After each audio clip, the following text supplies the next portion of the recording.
Hi, my neighbors, and welcome to the Select Board meeting for February 20th. I am Matt Taylor, Chair of the Belmont Select Board, and I'm calling our meeting to order at 2:01 p.m. I'm joined by my colleagues, Vice Chair Taylor Yates. Good afternoon. I said good evening, but it is good afternoon. Mhm. Thank you. Member Elizabeth Dion. Good afternoon. Town Administrator Patrice Garvin. We have a tight agenda for this afternoon. We're not going to be taking public comment, but our next regularly scheduled meeting will be February 23rd, this coming Monday at 6 p.m. So our first order of business is to discussion and possible vote about the town meeting annotated warrant and for the March 4th special town meeting. And I hope to wrap this up within the next, say, no more than 20 to 25 minutes. So we have a couple minutes to lead into the upcoming candidate interviews. So I tried to incorporate some of your feedback and I fixed the visuals and stuff like that. I'd love to hear your comments. My comments are minor. Town council statements. So I'm gathering that's all a quote from Mina. I did some like minor typo corrections, Okay. but otherwise it's verbatim. It's verbatim what he said. Because mine would be so minor. The comma and law should go before law, not after. This is the level of text editing that I was doing. And then we typically say MGL instead of just GL, so Mass General Law. But if Mina called it GL, it's fine. Yeah, I was originally going to just include a screenshot of his Yeah. quote, but the type ended up so small, it Yeah. was just clearer to retype it. I think But he said GL instead of Yeah. MGL. I've done it before. It's fine. Yeah, it'll be fine. Change People will it. know. mhm.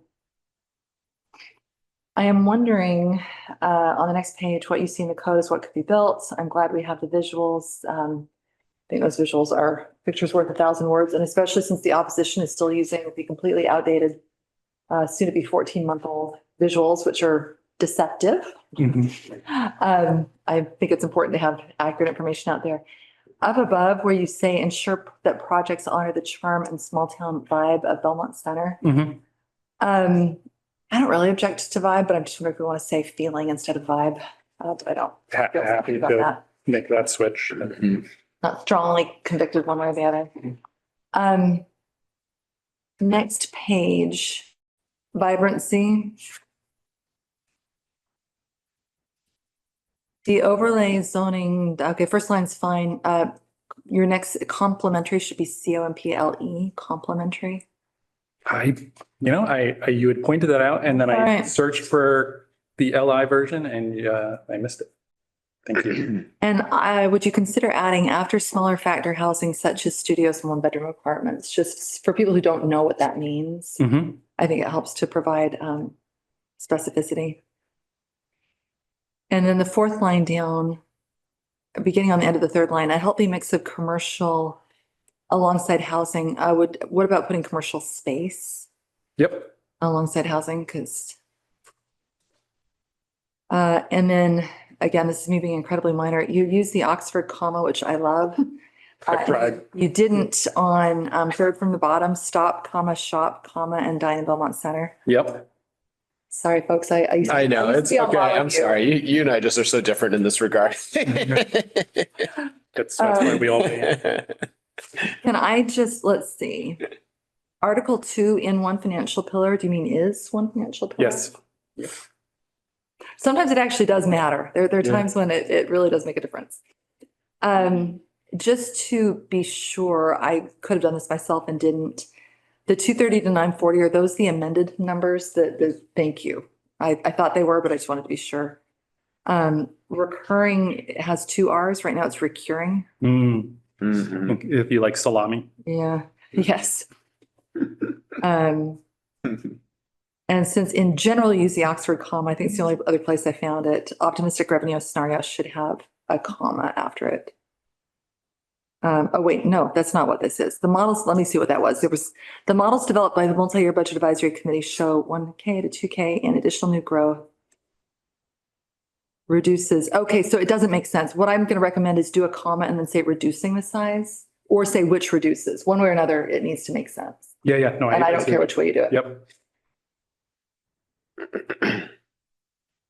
So like, I would say 100,000 comma to reducing, 200,000. yeah. In Change it to addition- reducing. Yeah, do a comma and then reducing the size of future. Okay. I don't feel strongly about this, but what do you think about? Can I just go Yeah. back to that? I'm focused on that sentence. Yep. That's assuming all the other revenues hold. All the other revenue assumptions hold within the model. Yeah. I don't know if we need to say that. Or I think what you're saying is this on it, like this component by itself, that input results in the output. of- Assuming nothing else in the assumption. Right, but we're not promising that everything else is going to stay the same. So let's say state aid tanked. I think that is the nature of models, though. That models, if the inputs change, the model changes. I think we're trying to talk about the impact of this one particular input. Yeah, like a lot of things, even the financial impact analysis kind of assumes all other things that weren't analyzed stay the same. Okay. Yeah. Then- Right, so like these revenue numbers that were, derived in other reports that I'm citing, are ignoring some things that they're hard to project, both positive and negative, right? Assuming other things hold the same. These numbers assume that Belmont Center is sustainable as it is, right? So I wonder, and again, I don't feel super strongly about this, but the final paragraph on that page, where you start out Belmont knows. Yep. Would you consider eliminating that and just say limited growth diminishes services for residents? And then the we know, and the reason I'm saying this is some people are objecting to this. So I think state this fact as opposed to we think this. So Okay. the same thing would apply on the next sentence. Instead of saying we know, just say a 95% residential tax base. Sure. I don't feel really strongly about this. In general, shorter is better, but we are trying to cover so much on such a complicated area. I'm fine leaving this out, but if we wanted to cut anything, this might also be what we could. Oh, yeah, this is, you're talking about the by right development. Yeah, And yeah.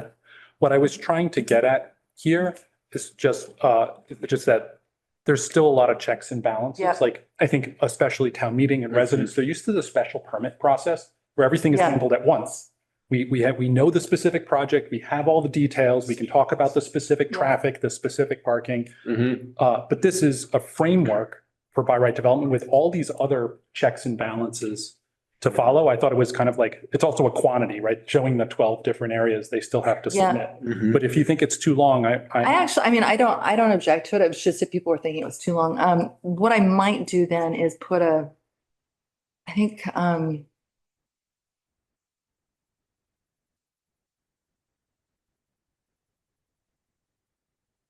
I think it's fine. I think it's fine as is. So, But I agree, your point, I think I totally agree with, is there's a lot of surface area and the way people express their hopes or fears.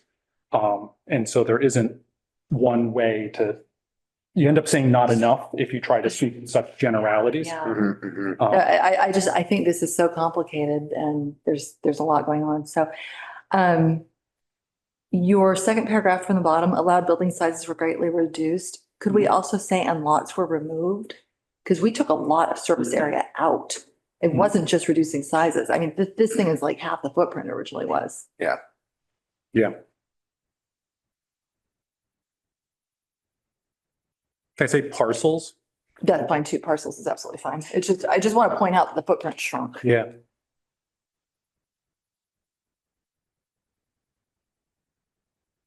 And then complementary is correct here, complementary housing. But I think I wonder if you want to say today, and I would say hostile 40B developers. Because we have dealt with hostile 40B plans before. And if it's a friendly, usually we're working. So you say developers, and I'm just saying add hostile 40B beforehand. Sure. Or you could say non-friendly. Or non-friendly is also fine. Yeah, non-friendly 40B. I mean, like we have safe harbor from friendly and hostile 40Bs. Like that's kind of how the law works. Doesn't matter what the intent or disposition of the developer is. It's just, when we've had the friendly 40Bs, we've had a cooperative process and ended up with something we all like, whereas the hostiles, that's not been the case. That's right. And you spend a lot of time. And it's a lot of time and money Yeah. on the hostels. There is a subtlety there, which is even if a 40B is possible. Right. Then Fair we enough. lose all of our negotiating leverage. Yeah. Mhm. If we want commercial development so my main concern enough. long-term is a large parcel will be extra enticing for large scale So residential. then No- what I would say is cut out hostile and just say 40B developers. Okay. Just because it's not any developer, it's a 40B developer. Uh. I mean, which is technically any, but there are groups that specialize in this. And then at the bottom, commercial development, you need a comma because, and then cut out the. Yep, thank you. And then Belmont lacks sufficient affordable housing supply. Can you add to meet state requirements? Okay. Because that's what 40B is. Yep.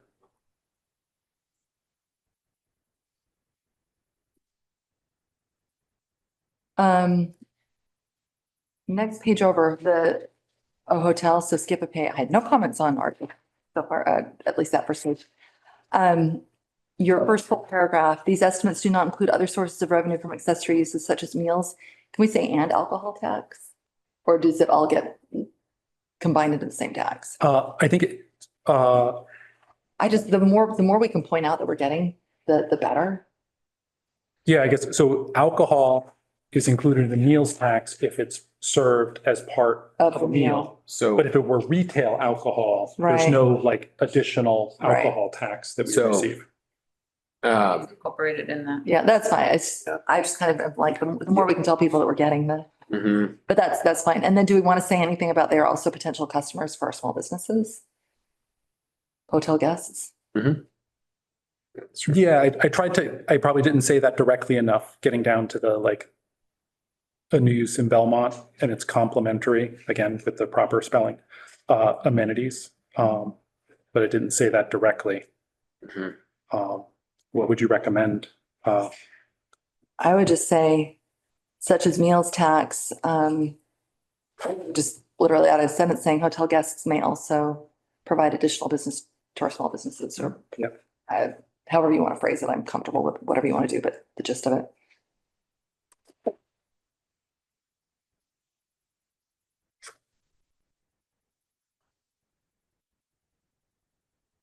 And I think I said this, but let me repeat. I am fine with the substance of this, which is why I'm Mhm. line editing. So I, Say hotel guests may also provide also- additional foot traffic to Yeah. Belmont Center businesses. I like that.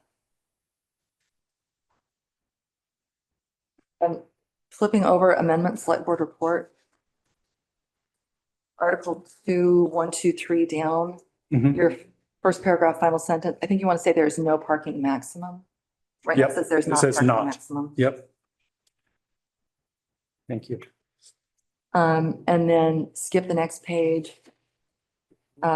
So the top, that says Article 3, Mhm.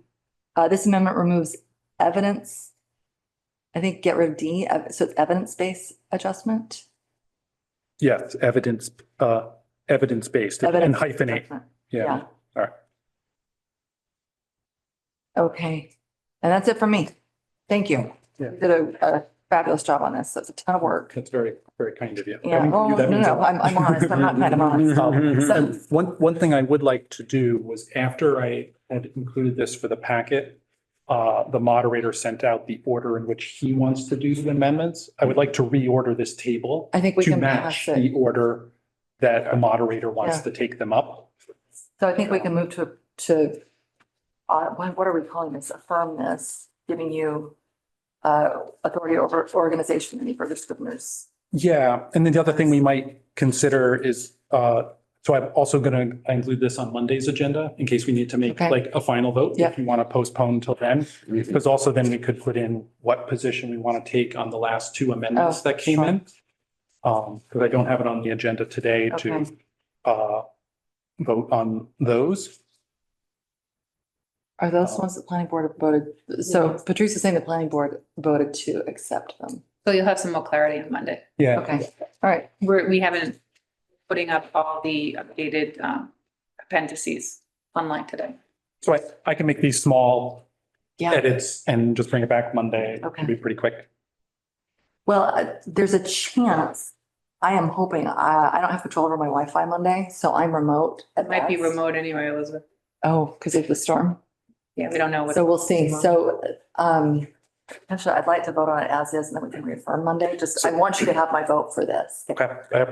With Or permission to make So- these Yeah, edits as discussed. Just to confirm, because I was on the West Coast during the planning board yesterday. So you said they voted yes on these latest amendments? So you mean the planning board? Yeah. So I talked to Chris this afternoon. He said that there was one thing that they didn't cover in terms of his amendments, but everything else. So it sounded like the 2/3 of what Bob had amended for 6.15 was incorporated now into the text of the bylaw. For Oh, like 6.15. they've applied it to the Yeah. appendix. They just. And so So maybe the amendments will So the be amendments necessary. Okay, especially things like defining guest rooms and clarifying that, like it's just like strictly made it clearer in my Mhm. impression. Mhm. So I asked Chris to be here Monday just to explain what the planning board's met twice this week Mm-hmm. and I do some more cleanup. And for the people following along at home, those are posted online with the red line edits, Yes. maybe not this. Clean last version and a red But version. there, yeah, if you go to the planning board's website, there's the appendix 1 and 2 with the red line diffs from the original, so people can see it's cleanup. And an updated planning board report as well. So. Comments, No. Good job. no, that's very, I'm trying to, like, I know there's always more that could be said or less that could be said. I'm just trying to keep it one-stop shopping to get fact-based explanation. The other thing I was thinking that we could do is And why we did all this work.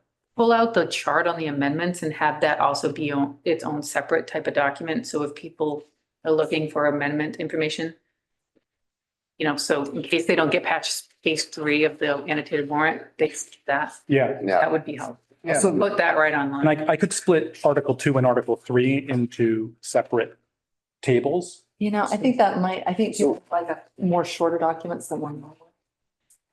What I also drafted while I was away was a kind of a 2-page document about how we voted on each of the amendments and why, and I tried to group them together because a lot of them are basically saying the same thing. And so if we're looking for brevity, I can bring that on Monday and share it. Yeah, so I was also trying to mirror the structure of town meeting. Yeah. Whereas if you're going through town meeting, go through the table in order, right? Yeah. If you're like, hey, Yeah, that makes sense. where to go, so I don't have to cross-reference things or Okay. jump around. Okay. Looking at the Like, website, there's parallel amendments for 2 and 3 that logically pretty much have this very similar reasons or arguments. so we were looking at the website today and because we've updated the appendices, there's just a lot there. So I think it's going to be helpful for people to maybe click on a summary of the amendments in terms of what you wrote here. Because it's going to get lost on the page. There's just a lot on the page right now. Yeah, I went back and forth a little bit because also I don't want people to have to, if they're going to print these out, to have to print 2 things. Mhm. Or if they're scrolling around to have to scroll, because what's going to happen is you basically get background on, say, Article 2. And then we're going to take up the amendments, so they don't have to open up a separate document for it because town meeting is going to progress to the amendments before going back to Article 2. But you're going to want the foundation on the main article while we're discussing these amendments. It reminds me, the other thing is, the other thing that the moderator mentioned in his email was ruling out of scope putting the overnight parking Mhm. into it. So I would like to delete those entries from the annotated Okay. warrant because we're not going to take them up. It's just more text. Mm-hmm. I'm going to be a little bit devil's advocate here. Yes, please. Given the grief that that various bodies have received over this whole process, actually think it's important to note that was out of scope and that this is actually dealt with elsewhere in the bylaw, because our credibility has been attacked on a lot of things. Mm-hmm. I don't mind pointing out where someone's not maybe as informed as they like to present themselves. Yes, I am. Or at a minimum, you could say, hey, why Why it's out of it's scope. not being considered. Maybe, how about I pull them out with just a little note outside of the table? That could be fine. I think this is valuable and it's valuable to have here because at the end of the day, as I've been talking, and I'm sure the 2 of you have been speaking to town meeting members as well, this is a trust vote. Do you trust that the planning board actually knows its business and did a good job? Do you trust that the warrant committee actually did a good financial analysis? Or do you trust what the opponents are saying? And so I actually think, given how much the select board and the planning board have been under attack on the trust issue, doesn't hurt to point out that we are not wrong on these things. Yeah, Yeah, it's been really challenging, given that I believe some people are still very vocal with their concerns or objections, even if they're not fully informed about what they're objecting to. And that makes it hard for people to explain. It's a lot more work to correct things than it is to question them. My point is, I think this is valuable information. I'd like to see it preserved somewhere. I do think it'd be good to note that things were ruled out of scope and why.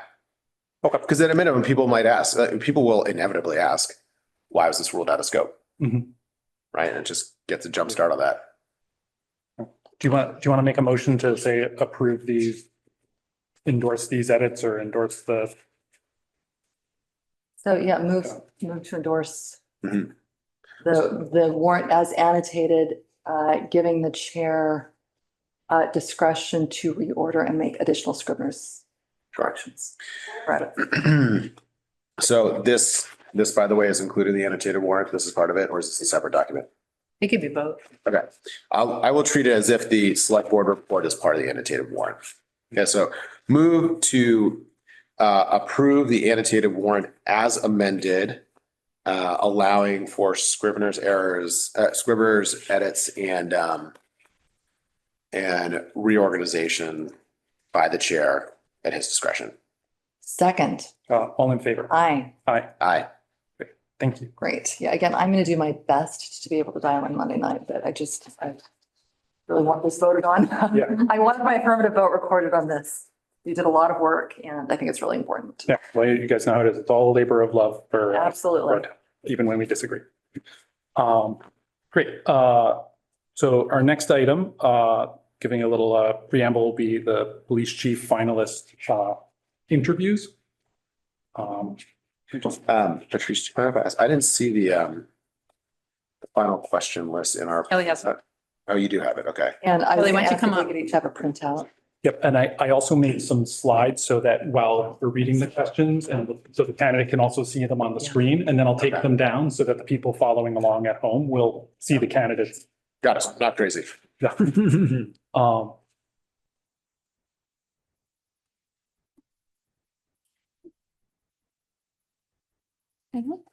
So we're starting this right at 2:30.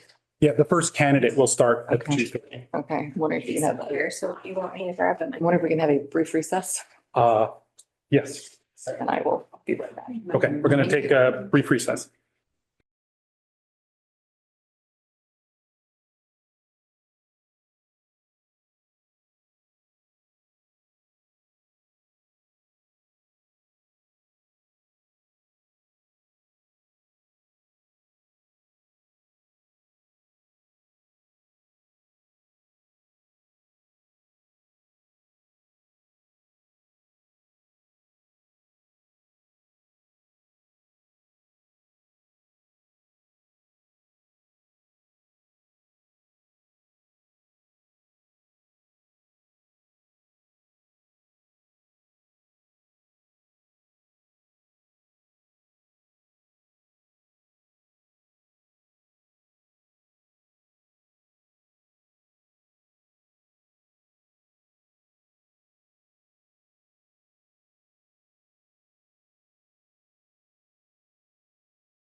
Is that the official name of the break, the candy break? The candy break, or the avoidance of getting hangry break.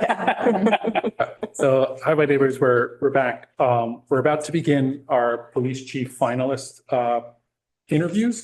Just want to give you an overview of the process so far. We have a memo from Chief Jack Parrow. He's a retired chief, and also he's from Parrow Consulting and Associates, who we hired last fall to help us with the police chief screening process. We appointed last October 7 people to the police chief screening committee. We received 19 applications for the posted job description. The job description is posted on our website as well. You can look at it. There's also the hiring rubric, which is quite rigorous, going around education, command experience, leadership, community oriented policing, technical knowledge, all sorts of facets of the job, back office, management. Of those 19 applications, 8 were selected to interview with the screening committee. 6 candidates completed those interviews, 2 dropped out at that point. The committee advanced 4 of those candidates to the assessment center. The assessment center is a rigorous kind of like interactive and performance-based interview using simulated and hypothetical situations, handling back office operations, tactical engagement, management, and community meetings. 3 of those candidates were unanimously supported and voted for by the screening committee to be finalists today. And so I want to thank Mark Polillo, who is the chair, and all the committee members, and Jack Parrow Consulting, who have ushered us to this process, because we have 3 what look like outstanding candidates who are supremely qualified in the many facets that it takes to be a police chief. And so I think a lot of our work today is giving each candidate, it'll be about 55 minutes or so, some time to introduce themselves and then answer 9 questions, 3 from each of us. And then hopefully have time to ask questions of us at the end if they have any. But they're all very qualified, and it's about finding the right candidate for Belmont at this point. And lastly, I think a lot of this, especially at this level, is great candidates have great choices. This is a 2-way interview. And so we want to also make sure that we're representing our community really well, because great candidates will have many choices. So our first, and what I'll do is, as the candidates come in, our first candidate will be about 2:30 to 3:35-ish, give or take a couple minutes. And I'd like to keep each question to about 5 minutes. That gives us 45 minutes. So when it's your question, we'll just delegate that time to you to manage, ask your question, ask any follow-ups that you would like, or you can yield your time. And if we spend a little time extra on one question versus another, like that's just going to happen. And then my hope is we'll have at the end a chance to deliberate and discuss how it went. All right, so our first candidate is Shane Smith. Taylor Yates. Nice to meet you. Shane, sir. Very nice to meet you. Thank you for being here. Shane, nice to meet you. Very nice to meet you.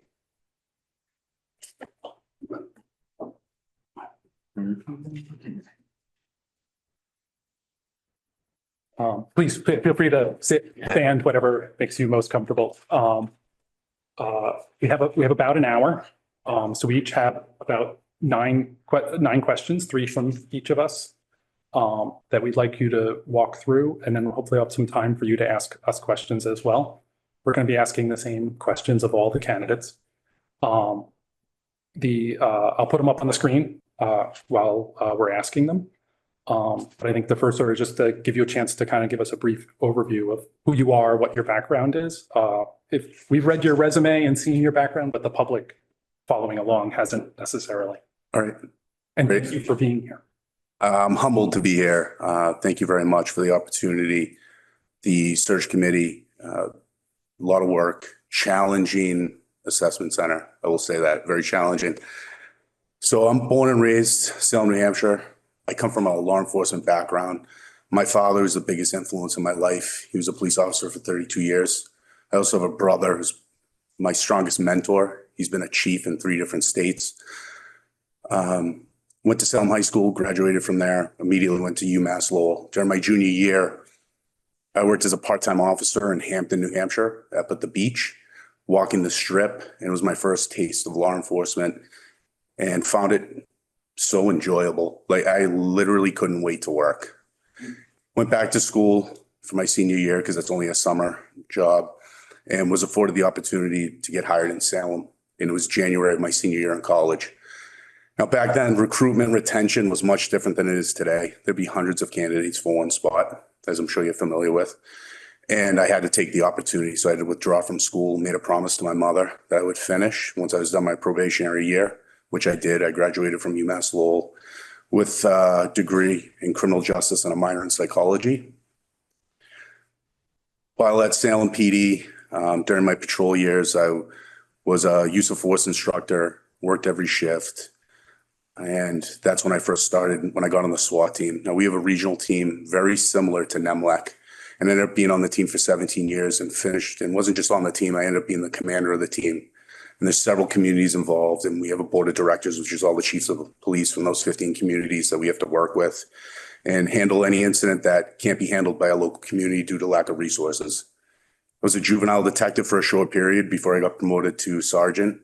After sergeant, I was lieutenant in how it works in Salem, and I made captain. I was captain for about 11 months, and then I became the deputy chief, and I've been in that position just around 6 years at this point. And that's just briefly because you looked at my resume, and during that time, I finished my master's degree at the University of Local. I got a master's in criminal justice. I also am an adjunct professor for Southern New Hampshire University. I teach criminal justice, or that whatever curriculum, but different classes within the criminal justice system. I was very fortunate in my career. I've been to the Police Executive Research Forum and SMIP acronyms, Strategic Management and Policing. Got sent to Florida for 3 weeks. I was with 100 and something officers from around the country, got leadership training. But the best training I ever went to was I got to go to the FBI National Academy. And there I had over 250 different people. I was there from across the globe, 47 states, 20-something countries, and just enhanced leadership training, network. There's just so many valuable resources that I got out of that. And that was 10 weeks I had to live in Quantico. But I know going over my resume briefly, but there's the thing that I'm most proud of is what you won't see on my resume, and it's my family. So I've been with my wife this summer, it'll be 20 years. My oldest son, I'm going to be braggadocious right now. He's couldn't be prouder. He's a super intelligent young man and worked really hard in school. And he's 4 miles down the road living on the Newton campus at Boston College. He's a freshman. He's studying economics and finance. My next son, he goes to Central Catholic in Lawrence, Massachusetts. And he's a junior there. He's a pretty good athlete. He's a quarterback on the football team. He's a defending state champion wrestler. And I actually had to miss the first day of the state tournament today to be here. So while I was waiting in your parking lot, I got to stream his matches. He's 2-0 with 2 pins, and he's got the semifinals tomorrow. And then Ray of Sunshine, I have a daughter in 7th grade. I know I'm biased because she's my daughter, but I mean this sincerely. She makes the world a better place. She's the kindest, just soul that you'll meet. I have 2 dogs. I have a chocolate lab, who is one of the best dogs I've ever had. And then I have a golden retriever, and I think he has a circus peanut for a brain. That's basically me in a nutshell. Great. Well, thank you. All right, let me see if I can deftly pull these up. What we're going to do is we're going to each have a different question that we'll ask you, and then try to target about 5 minutes total, but it doesn't have to be. Like, some questions may go faster or take longer. And so I guess we'll just yield time to the person reading the next question. I believe it's Elizabeth. Given your experience serving in communities with different socioeconomic and demographic profiles than Belmont, how would you ensure your leadership and management approach aligns with our staff culture, community expectations, and organizational values? Well, I'd say, when I'm searching for a community that I possibly want to work at, I'm looking for similar communities. No two are exactly alike. No one out of the three people is going to come in here and have the exact same community as Belmont. Where I work is actually a pretty affluent community, not like Belmont. There aren't many that are, but we have a very nice community. The other difference is, so we're a border town, but we border Massachusetts. We're very close to Lawrence. We border Methuen. We border Haverhill. So when I look at Belmont, it's a beautiful community, right? Engaged, educated, but you have the city of Boston not too far away. So I would make an assumption that a lot of your crime is spilling over from that area as opposed to actually coming from within your community. So there's similarities in that aspect. But as far as how I would handle it, there's really police work is police work. It's about relationships. It's about serving the community and helping people out. And as the chief of police, it's not just looking out for the best of the community, but it's also looking out for my officers, right? So it's my duty to serve the officers as well. But I can tell you that coming here, what I'm going to have to do is I'm going to have to go on a listening tour. I'm going to be in an informational gathering stage. I'm going to be talking to every person who is employed at that police department, whether it's civilian, sworn. I'm going to be talking to stakeholders within the community. I'm going to be talking to the elected officials. I'm going to be having a lot of relationships with the town administrator, or a lot of conversations, and we're going to come up with what are the goals of the community of Belmont. I am going to work as hard as I can to not only learn about this community, learn about the police department, not just what I've read, because I've read a lot, but actually get to know it and know what the needs are for the community as well as the officers. And then we're going to come up with a strategic plan. I know you currently do have a strategic plan. But that one to me, and I don't want to knock it, I think it's great. It's built on the 6 pillars of 21st century policing, but I think it could be improved. I think that we could come up with some long-term goals, some intermediate goals, and some short-term goals of where we need to go. But my strongest asset is the relationships that I've developed within Salem. It's the same thing I'm going to do coming here. I am on a first name basis with our superintendent of schools. I could tell you who the principal of the high school is, who the principal of the middle school is. I can tell you who the principal of the North Salem school is. How does that happen? It's not from sitting behind a desk. It's from getting out there and meeting people and going to meetings, talking to people, involved in the community, volunteering within the community. And I'm going to do the same thing here. And if something major does happen, when you have those relationships and they're already developed, so you're already building trust and accountability, then when the stakeholders can come to me and say, Shane, what is going on? And I'm going to say, we're doing A, B, and C. And then they're going to go back and disperse that information to try to quell whatever issue we're having. So just to follow up, this was not at all intended as a gotcha question. Belmont's actually not as affluent as people think that it is. There's an area that's affluent, but we have more multifamily units than single family units. 35% of our residents are renters, and a number of them are housing burdened. So it's a spread.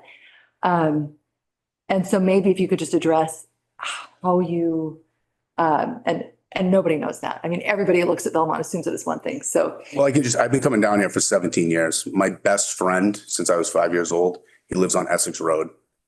So, and his 3 daughters all go to 3 different schools within this community. I've been coming down to Belmont for 17 years, and his original house, which he still owns, is a 2-family. And now on Essex Road, he owns a single family. okay. So you do have a little more of a sense of, people don't see that. No, and I know that there's renters, and I know that your school system is outstanding, which is going to draw people to the community.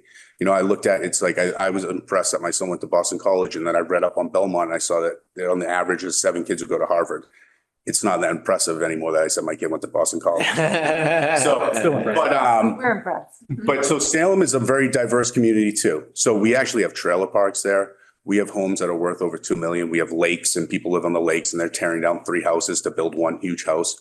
And I think that my biggest gift, and if you go back and you talk to the people within Salem, is that I can talk to a stockbroker or I can talk to a homeless person. My gift is making those connections and finding something in common and talking to those people. So when you're saying that, the socioeconomic differences, it's everywhere, But I will say, I think the average home is 1.6 million in Belmont, which I would say is expensive. Very, it's a challenge. I agree. Nothing more from me. Robert, thank you. Next question is from, Do you mind if I'm reading it while you say it? not at all. Oh, please do. That's what, part of why I'm putting them up, because sometimes we have a lot of words.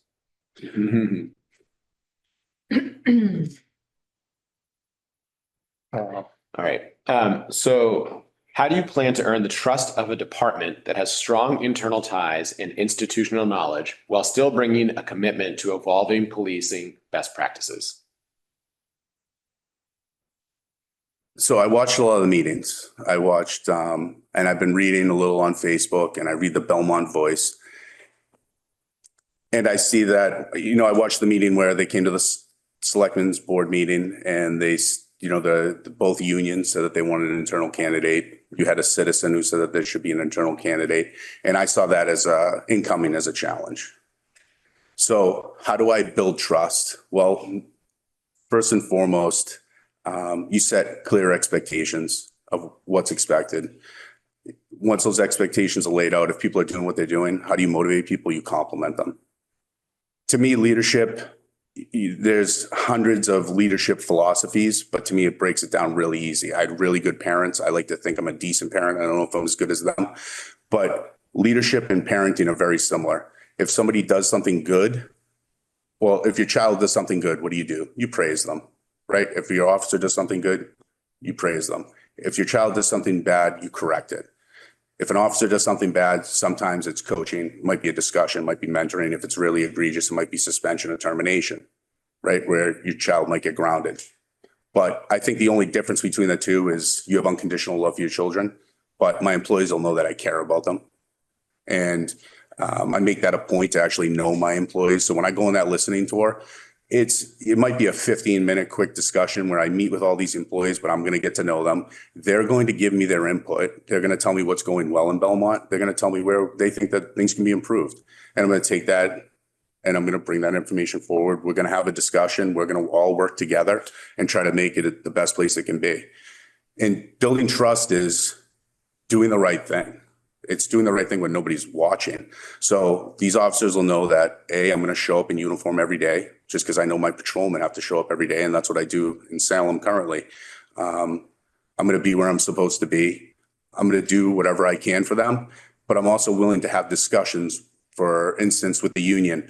If there is something that they want and I come to the board or I come to my town administrator and you say, no, we can't do that, but the reasons are this, I'll have that discussion and discuss with them.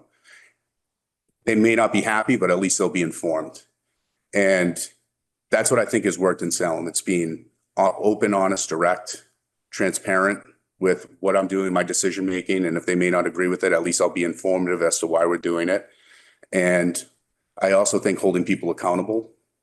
As I said, if you do something wrong, I think you should be corrected. But I think if you're doing something right, you should also be praised. Follow up. Yeah. Good. Thank you. All right, this next question is from me.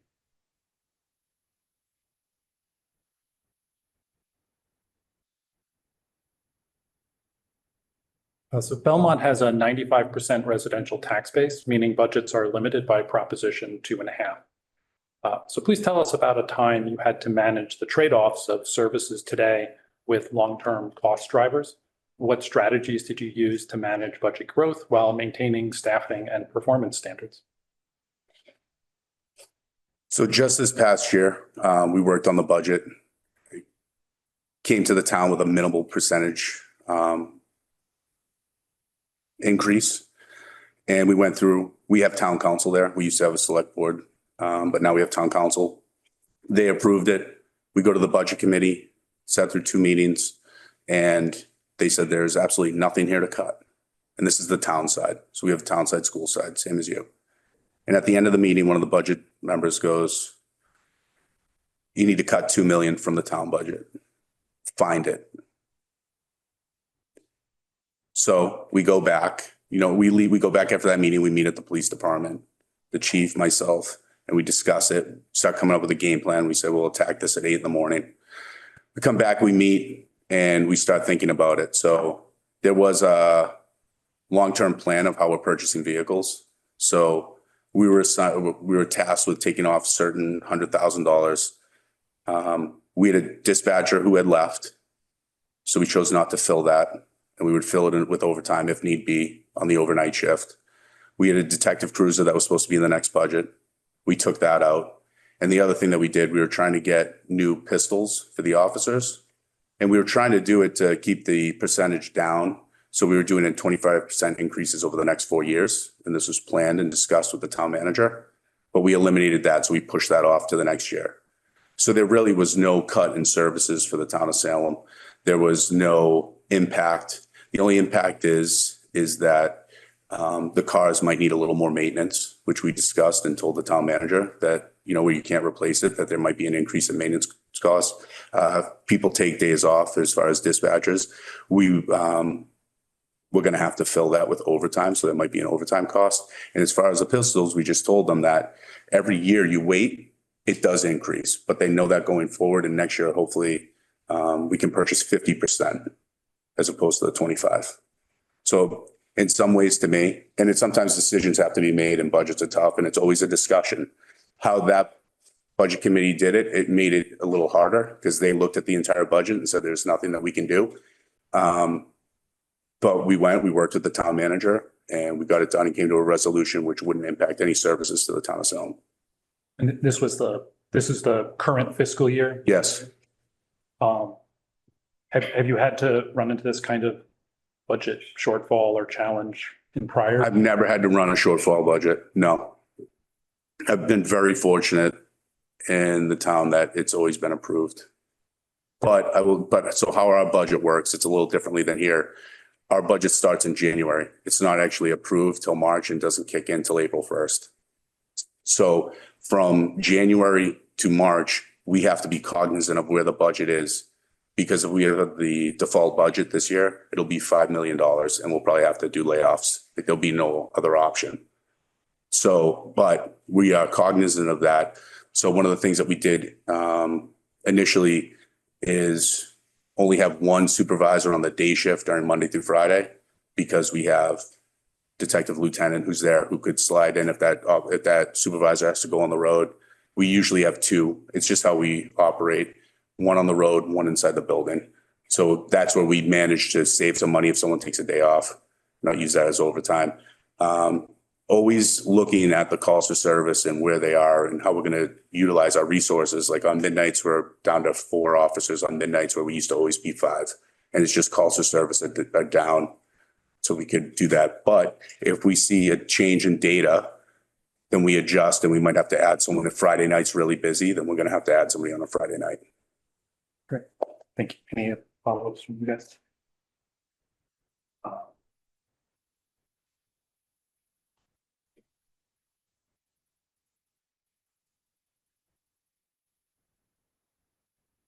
And I just want to say, money is money. You have needs and you have wants. Needs have to be taken care of. And I know I don't work with the Belmont right now. I haven't done your budget. But I am more than willing to put in 16 hours a day if I have to do whatever I need to do to make it work. And I'm willing to work with the town administrator, the financial planner, whatever I need to do. I'm telling you, I will do whatever I need to do. Great. Thank you. I'm going to give you a hypothetical scenario, which sadly isn't always so hypothetical. Hate graffiti targeting a racial or LGBTQ plus community is discovered in a public space. As police chief, how would you respond immediately, both operationally and publicly, to address the incident, support the affected community, and prevent further escalation?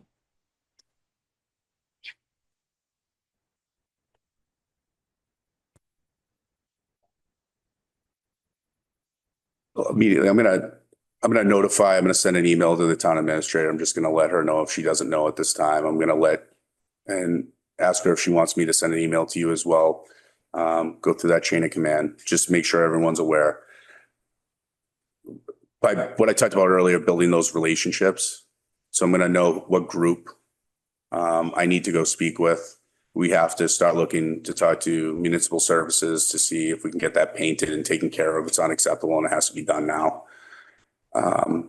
additional patrols for those people, and I'll meet with that group if they would like that. If it's a single time, it might be a random person doing that coming from outside of our community, but still we're going to do added patrols in that area.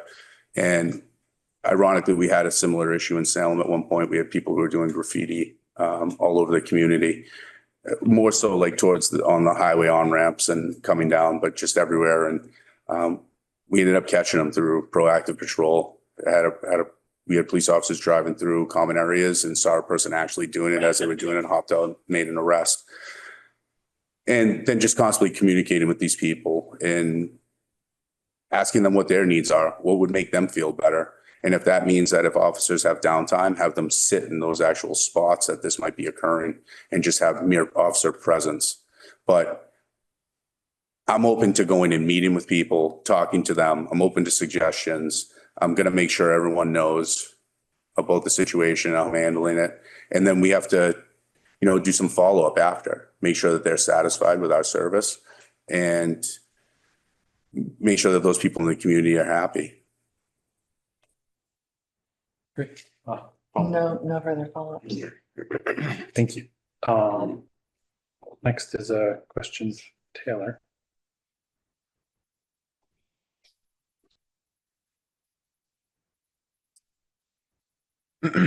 So it is increasingly difficult to find and keep qualified officers in Massachusetts. What is your strategy for recruiting and retaining top candidates? So I'm going to disagree with that statement. Okay. Yeah, I'm sorry. So I know that Belmont left civil service in 2024. It's one of the things that drew me to your community is not having civil service. I think it's kind of archaic, and I'm happy to see that you're not involved in it. So in New Hampshire, we never had civil service. We had to go out and recruit. And when I first got hired, you'd have 500 people show up or 300, whatever. You'd have a lot of people and you'd have a long list that would be good for a year. Well, times have changed. But what I will say is with all the police reform, social media, people are more aware of what they're getting into as police officers. And what I'm finding is that we're getting a better candidate and they know what they're getting into because the amount of critical incidents that an officer is going to see it's hundreds, thousands within their career. And the people, I think that before that people thought, oh, it's a good job with benefits. I can wear a uniform. And this isn't everyone, but the ones who struggle with dealing with these critical incidents, I think that would show that they didn't get into it for the right reasons. Everything you see today might be, a lot of things are anti-police. So the people who want to be police officers really want to be police officers, and we're finding that they want to be for the right reasons. So recruitment, I'll just tell you, in Salem, we have an officer from NYPD. We have an officer from Baltimore, Maryland. He was a homicide detective. We had an officer from Atlanta. We've had officers from LAPD who wanted, so we've taken them from everywhere as far as transfers. But the last process we had 20 people show up. We offered 4 people the job.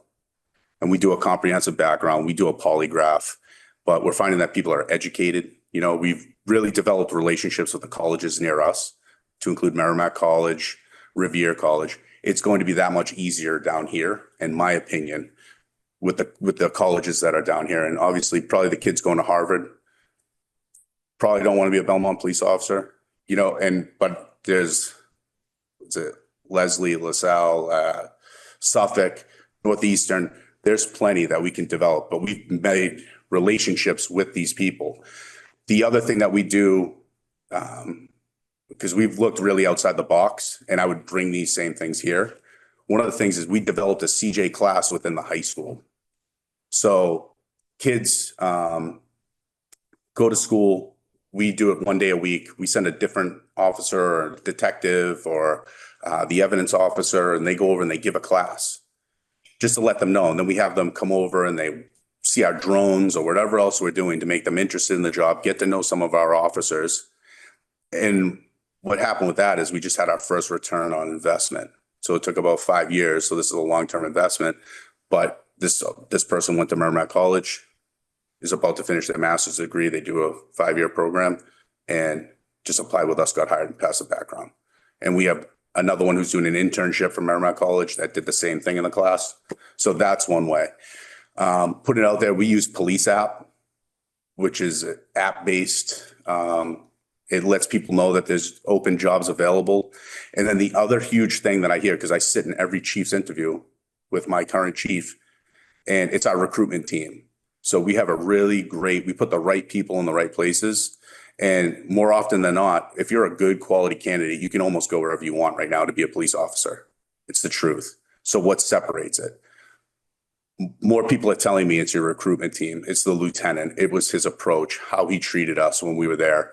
And so I would bring that same mentality down here, because it's like we're recruiting for 5-star, Alabama quarterbacks. That's what it is, trying to get police officers right now, but they're out there. The other thing is, how do you keep them here? It's tough. It's tough, but it's culture. So we're having officers transfer from Massachusetts, Haverhill, North Andover, other agencies into our agency. And then they're telling other officers, your best recruiters are your officers within. So if it's a good culture and they like where they're working, they're going to tell people, you should come work here. The chief is really great. He communicates. He's a little guy. Just kidding. I don't know. So they're like, you should come over there. And these are where these things start unrolling. But again, for retention, and it's really hard right now because we had 2 officers in 1 month leave for Homeland Security. So Homeland Security is paying officers significantly more money in less years. They can get to the top steps. They're making upwards of almost $200,000 a year. And they don't work holidays. It's Monday through Friday. And I think people don't always know that there's like that opportunity's there. And when I was getting hired to get into the FBI or to get in Homeland Security or to get in the ATF, took years and years and years, and it was very difficult. They're hurting for people too. So they're scooping these people up. So we've had people leave for ATF, DA. There's not much you can do about that. Realistically, I don't know if you can compete with it. And what I try to sell them on is being a local police officer is pretty great. You can really develop relationships within the community. You get to know the coffee shop. You get to know people within the community. You can stop and say hello. It's not like that at the federal level. So for me personally, I would rather be a local police officer. And again, it's talking to them, but that is a constant battle that you have.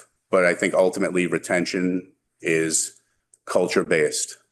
I think it's treating people like they should be treated, treating them like you'd want someone in your own family to be treated, and not just doing lip service. A lot of people say, oh, we're family first, but they're really not. I really am. It's the most important thing to me, and it's how I was raised, and it's how I treat the people who work for me in Salem. And it'll be the same thing here. Okay. All set.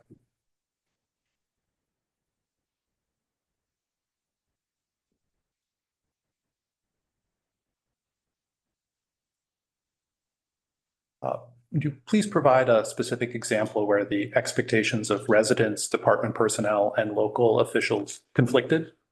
What position did each group hold, and how did you resolve it?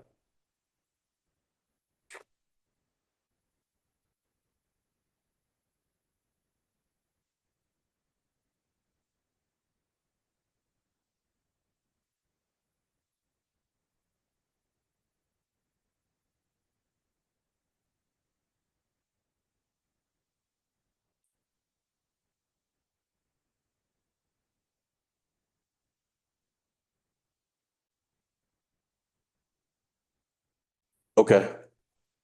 I have a good example. It took me a little while because I think that's a tough one. I think that we communicate pretty well. So it's, we let people know what we're doing when we're doing it. 2018, we had a resident come in and try to file a complaint. And this is a prior administration. I was a lieutenant at the time. And the chief of police wouldn't take that complaint, which is unheard of. You should take any and all complaints, right? But this really happened. This is a true story that I'm about to tell you. So what occurred was then she went to the town manager and she said that they won't accept the complaint. And then he did an audit on the police department. So we had some town officials who were saying this is a waste of money. You shouldn't do it. We had residents who were in support of the police, just blindly supporting the police. We had some residents who said, we absolutely need to do this. Something's not right. And then as far as personnel, there were personnel who didn't feel that an audit should be done and didn't agree with it. And then there were some who were like, this could be really good. It'll point out our deficiencies. What came of this audit was that we ended up having 4 officers under investigation by the Attorney General's office. 3 of them retired early or resigned. 1 of them fought it and is back to work and was wrongly accused. And then the downfall of that, just is that the deputy chief at the time who retired prior to he wanted to because he was under investigation, then went on a revenge tour. And he went after the town manager. He went after the chief of police. He went after state police, the colonel, director of public safety. He went after lieutenant's officers, and he really went after me too. So what ended up happening, if you want me to expand on this just quickly, is 22 years, 7 months, I never had a formal complaint. 22 years, 8 months, I had 2 complaints on me from the same group of people. And then I ended up front page of the newspaper about an incident that absolutely did not happen.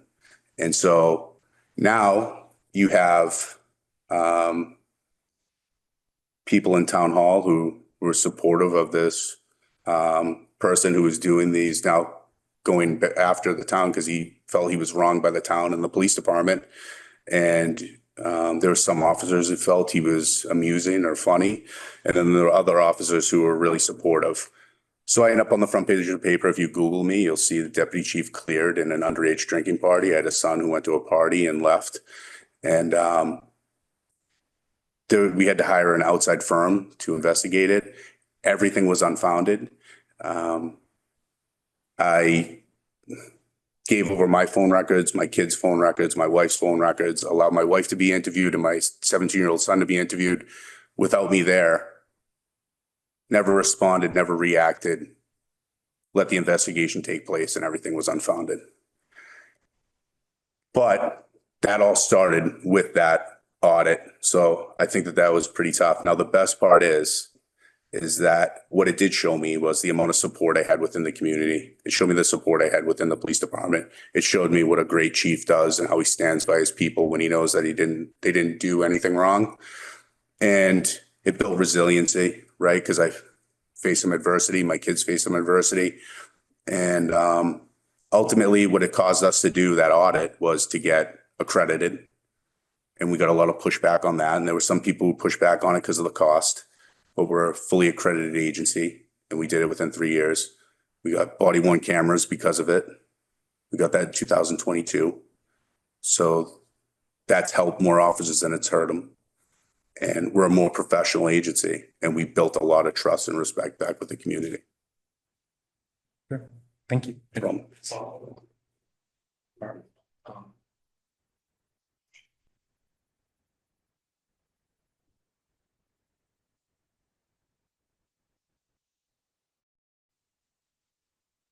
Next one is from Elizabeth. What is your overall strategy when approaching union negotiations? And how do you balance fiscal responsibility with maintaining positive labor relations? I think it says it on my resume, I was union president, so elected by my peers. So I'm quite familiar with negotiating as a union member. As far as working out with the union, what I found has been really effective in Salem is that we scheduled monthly meetings with the union. So we really built a rapport with them and a relationship, find out what issues they have coming up, or, try to address them before they get bigger than they will be. It's talking with Ms. Garvin and finding out what the goals of Belmont is as far as what they want to do with the contract. And I think that there's same thing with the budget, there's wants and needs, but there might be something there that I think is advantageous, but nothing's usually for free. And there may be something that the town side wants and we have to negotiate that, but it's when you build that relationship with the union, it becomes easier as far as negotiations. They can come in and I also think being upfront, not asking for the world on either side and just coming to a happy medium and establishing clear guidelines as soon as you're first starting to meet. This isn't rocket science. We're not curing cancer. We're just having conversations and we're finding out what's best for the community and for the department. And we got to meet in the middle. No further questions. Thank you. All right, this next one is from Taylor.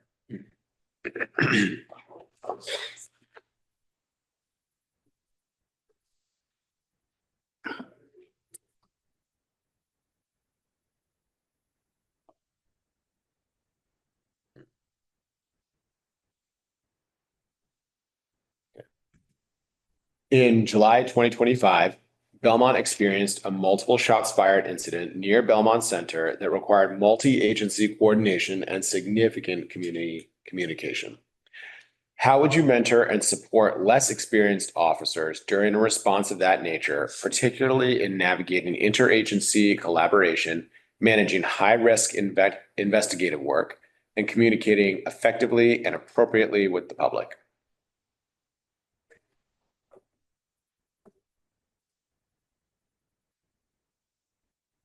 It's putting the right people in the right places, right? Right people on the bus.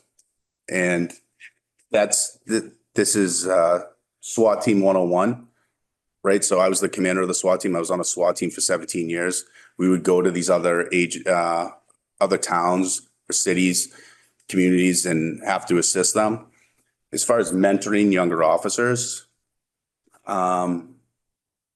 that's probably not the initial time when you're initially dealing with that. So we have to get out in front of whatever the incident is. You weren't really clear in what it actually was. But the sooner, if it's shooting, the sooner we can put out information via social media or via media to say that the shooter is in custody and to let the public know that there's no imminent danger to them or anyone else. Let them know as soon as you can. Giving out as much information as you can that won't interfere with the actual investigation if we're actually searching for someone.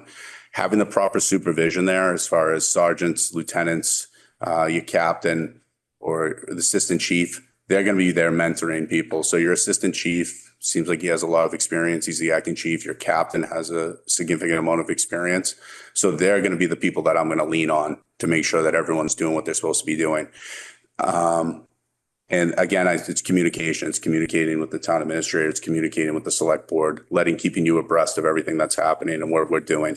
And when we can, and telling people if, hey, we're going to get back to you in 3 hours with more information, then we get back there in 3 hours and we get them the information. If we don't have any additional information, we let them know that we don't have any additional information. We're communicating with everyone. After the incident's wrapped up, a key thing is that you have to debrief. So whatever communities come in here, so if we're using mutual aid and Watertown and Arlington are coming in to help us, as well as NEMLEC, you have to do a debrief and find out what went well, what needs to be improved, where communication lacked, or was communication good. This is, and that can be a quick initial debrief at the end, and then you can do a bigger debrief if needed after. And then you do an after action report. So you're going to document everything that you did, why you did it, where you're going. As far as the investigation itself, if I have someone who's a lieutenant in detectives and they're overseeing the investigation, I trust them that they're going to do what they're doing. I'm going to follow up with them, but I'm not going to be right over them. If you're a lieutenant, it's your job to make sure that your detectives are doing what they're supposed to be doing. I will be there to aid them wherever they need it. I will ask them if they need any additional resources, but hopefully we're already having that back and forth to make sure whatever else we need. And that might be NEMLEC, that might be state police, depending on what the situation is. But we're going to get any resources that we need within the community and get the job done.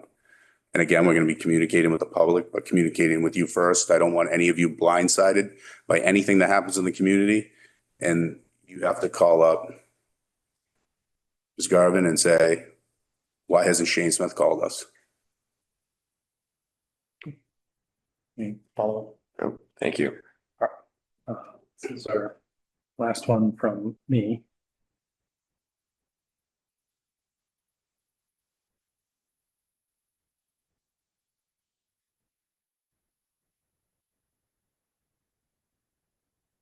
So our prior chief lives in Belmont.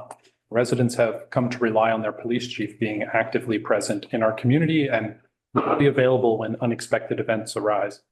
How would you build upon the chief's strong relationship with residents? If this includes relocating, please be specific. I've already spoken to my wife. If you want me to relocate, I'll relocate. If that's what you want, that is what I will do.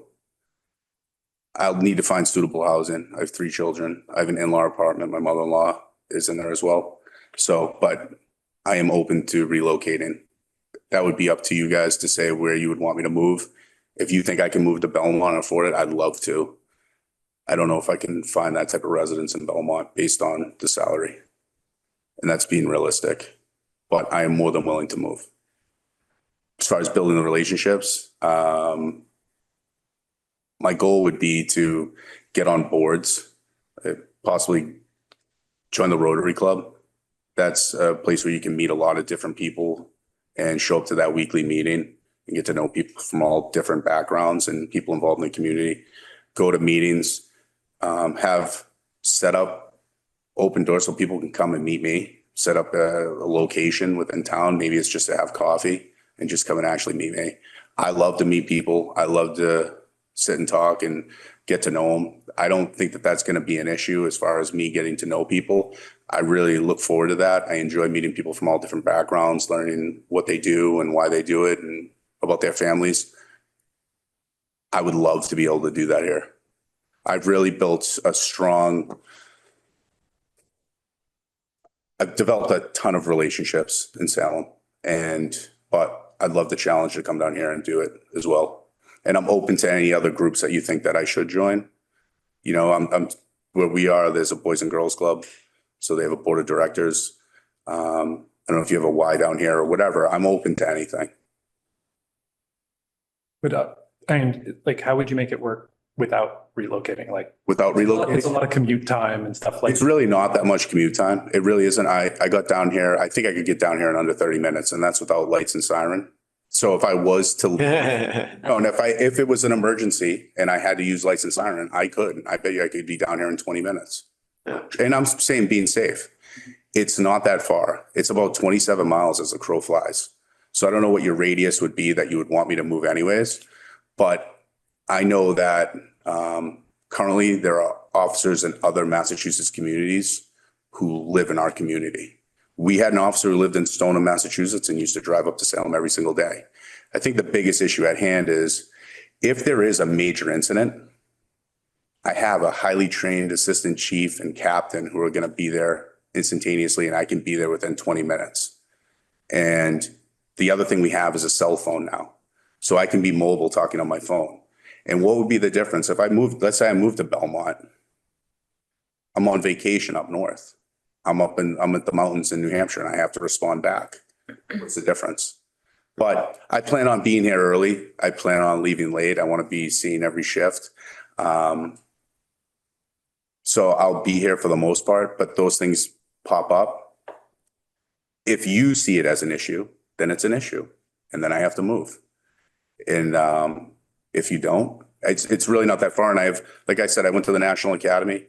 One of my closest friends he works at San Diego PD. Over an hour commute every day, just due to traffic. And the other thing I will say is that when I was at Belmont Hill for the first interview, I left and went and visited my son at Boston College. He lives on the Newton campus. It was 4.4 miles. It took me over 30 minutes to get there. It almost took me longer to go 4.4 miles from Belmont Hill to the Newton campus than it did coming from my house in Salem. Mm-hmm. So, and again, I'm not opposed. I hope I'm making it clear. I want the job. If you want me to move, I'm going to move. Or we can, but I would need some time. But I already talked to my wife. So it's not like I have to go back and talk to her. She knows that this is what I want to do and this is where I want to be. So. Okay. Thank you. Any follow-ups? I don't want to preempt our discussion. I would just say, I think we're realistic about the cost of living in Belmont. I'll just say that. I love the town. I would love to live here. Yeah. I'd love to. So that's the end of our structured questions. We're gonna, but I want to make sure we have time. If you have any other closing remarks or questions you have for us, like the floor is yours. Yeah, I just, I would like to, like, I've really thought about what separates me from the other candidates, if I may. And I think that they're wonderful candidates. I talked to both of them during the assessment center, highly qualified, great people. And I think that there's a couple things that I can point out. I think when I started looking at Belmont, initially I looked and the population's close to my population. This is an affluent community. I'm not from as an affluent community, but I'm from a very nice community. We have upwards of 70,000 people who come in there every day because we have an amusement park, a mall, tax-free shopping, every box store you can think of. So I'm used to traffic. I'm used to all these things. The size of the department's a little smaller, but it's not that big of a difference. How you're structured is very similar. But the amount that I've experienced, like I just gave you that little audit story and I just grazed upon the top of it. The amount of things that I've experienced in my 25 years in law enforcement, I would say would be close to anyone because Salem's kind of an anomaly. It's the amount of critical incidents I've been to and handled. And I have an amazing chief currently, but he's young and he's going to be there for a little while. And when I look at that, you have 3 candidates showing up today and they're all outside. And I think the easy decision is to say, we're going to go with Watertown because it's right next door. But to me, do you want a really objective look at your police department and how it operates? Because I've never met any of your officers in person. I'm going to come in completely objective. I'm going to give, everyone has a clean slate. It's going to be based on performance, right? I know if I went to the agency next door to me, I know who the chief is. I know who the captains are. I know who the lieutenants are. I know many of the officers. I know these people. I'm predisposed. And not that there's anything wrong with that. If you prefer that, then that's your guy. But if you want someone who's going to give it a completely objective look, and the other thing I think is that I'm young, not as far as being on the earth, but as far as being at the level I am, a deputy chief, I'm 45 years old. So realistically, I could be here for 2 decades. And based on my track record, I don't leave where I'm at. I started in Salem full time. I'm still in Salem full time. So I would be here for the long haul. My goal would be to get accreditation done. I've already done it. Whatever other goals you want, but a strategic plan that has goals that are short-term, intermediate, and long-term that we can actually check off. So at the end of the strategic plan, your residents, the officers, they can see what we've done in the direction we're going. And that's a living, breathing document. It should be constantly updated. At least, you should be looking at it every month. They should be updating it once a year and making sure that you're checking these things off and you're getting them done. So residents know, they're paying a lot of taxes and they're getting what they're paying for. So I think that I will have a succession plan. My goal would be that you wouldn't have to do this after I leave. This costs money. This is time. This is effort. I'm going to tell you that my goal would be to have multiple people for you to choose from when I leave. And the things I hear about Belmont is, as far as the police department, it's a good police department. There's good people. People all get along. That's not common. So the prior chiefs have done a good job. The administration's done a good job, but I think that there are some areas for improvement, and that's not an indictment on what they did wrong. I just think that there's areas that can be improved, and I think they're right in my wheelhouse. We developed a wellness program in Salem from scratch. So we have an embedded clinician, we have an embedded counselor who are in our police department there for the officers, whatever they need. We make sure that they have training, financial wellness, health, physical wellness. We plan trips for them to go skiing with their families, everyone together. Game nights, all kinds of things. And they developed a 501c3, our actual wellness team. So they've raised their own money to be able to pay for these things to get people. It's not just outside of work, but we have to be thinking of, because it's stressful to go to critical incidents. But sometimes it's even more stressful inside the walls of that. Go ahead. Sorry for the. No, I don't, if that's my time. That's like, so I just looked at it and I had to say, all right, yep, I went to the National Academy. I don't know if those other two people did. I have a master's degree. Everyone at this level probably has a master's degree. But I think that I can bring you an objective view. I'm young, progressive. I want the job. I'm willing to move. Whatever you need me to do, and I'm a good communicator. I'm going to be here, and I'm as honest as the day is long. So if you come and ask me a question, I'm going to tell you what it is. That's it. All right. Excellent. Thank you so much. Really Yeah. appreciate. All right. Thank you. Thank you for Appreciate it. being here. Your interest. Yeah, so that wraps up. We have two more candidates to meet with, and then we will talk about you all at the end of it, and hopefully make it a decision. But I'm really grateful that you came and talked to us today and answered our questions. And I shouldn't stick around for 2 hours while you decide, or do you want me to stick around? We'll let you know. Okay. Thank you very much. No. Appreciate it. Thanks for coming.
Taylor, Yes. good to meet you. Dan Unsworth. Nice to meet Thank you you. for having me. Matt? Yeah. Thank you, sir. Elizabeth.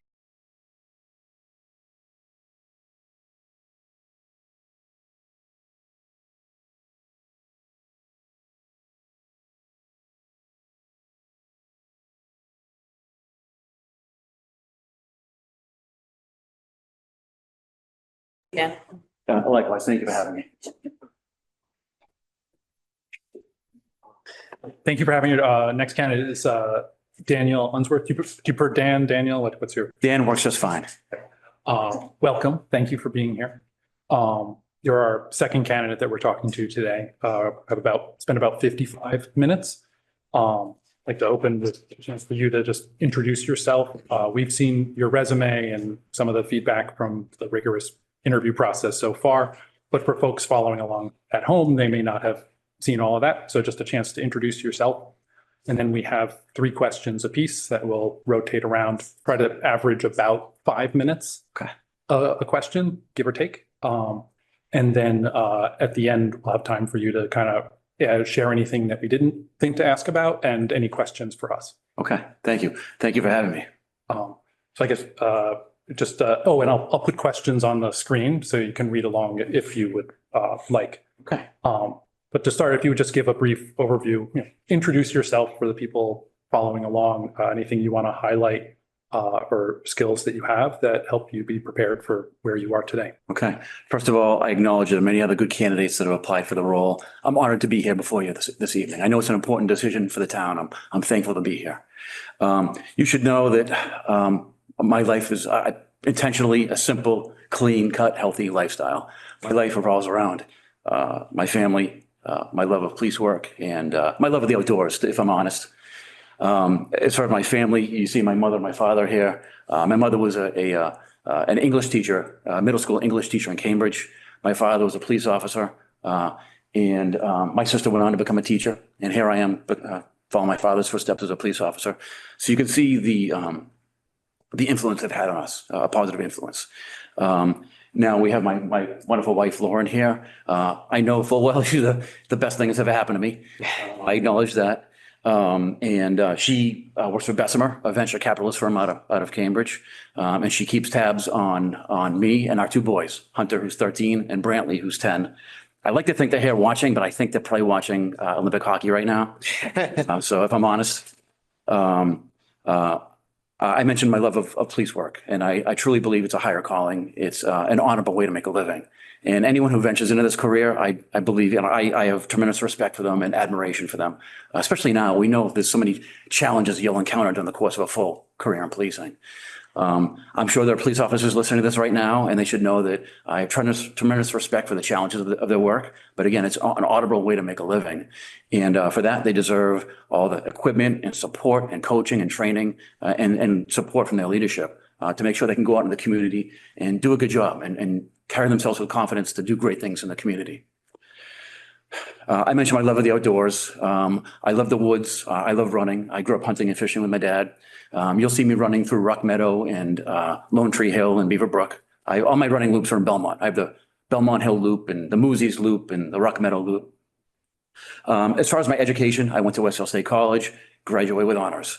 I was a student athlete, ran for the track team, played baseball, had a wonderful experience there. Went on to Western New England, where I attained my master's degree in criminal justice. Then during my policing career, I actually went back to school, went to Suffolk University, and attained a certificate in public administration.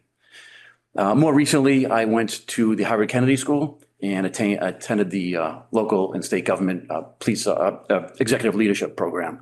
And I have to tip my hat to Chief McIsaac, who went some years ago. He spoke highly of the program, and that's what spurred my interest in attending. As far as my work experience, I started my career as a 21-year-old police officer in Dover, New Hampshire. Had a wonderful experience there, but the opportunity to come back to Watertown after 2.5 years was too good to pass up. Here we are, we fast forward 29 years later. I'm so proud of the body of work that I look back upon now. And I truly think that one of my greatest strengths is the diversity of experience that I've had. I've purposely thrown myself at the toughest roles at Watertown PD.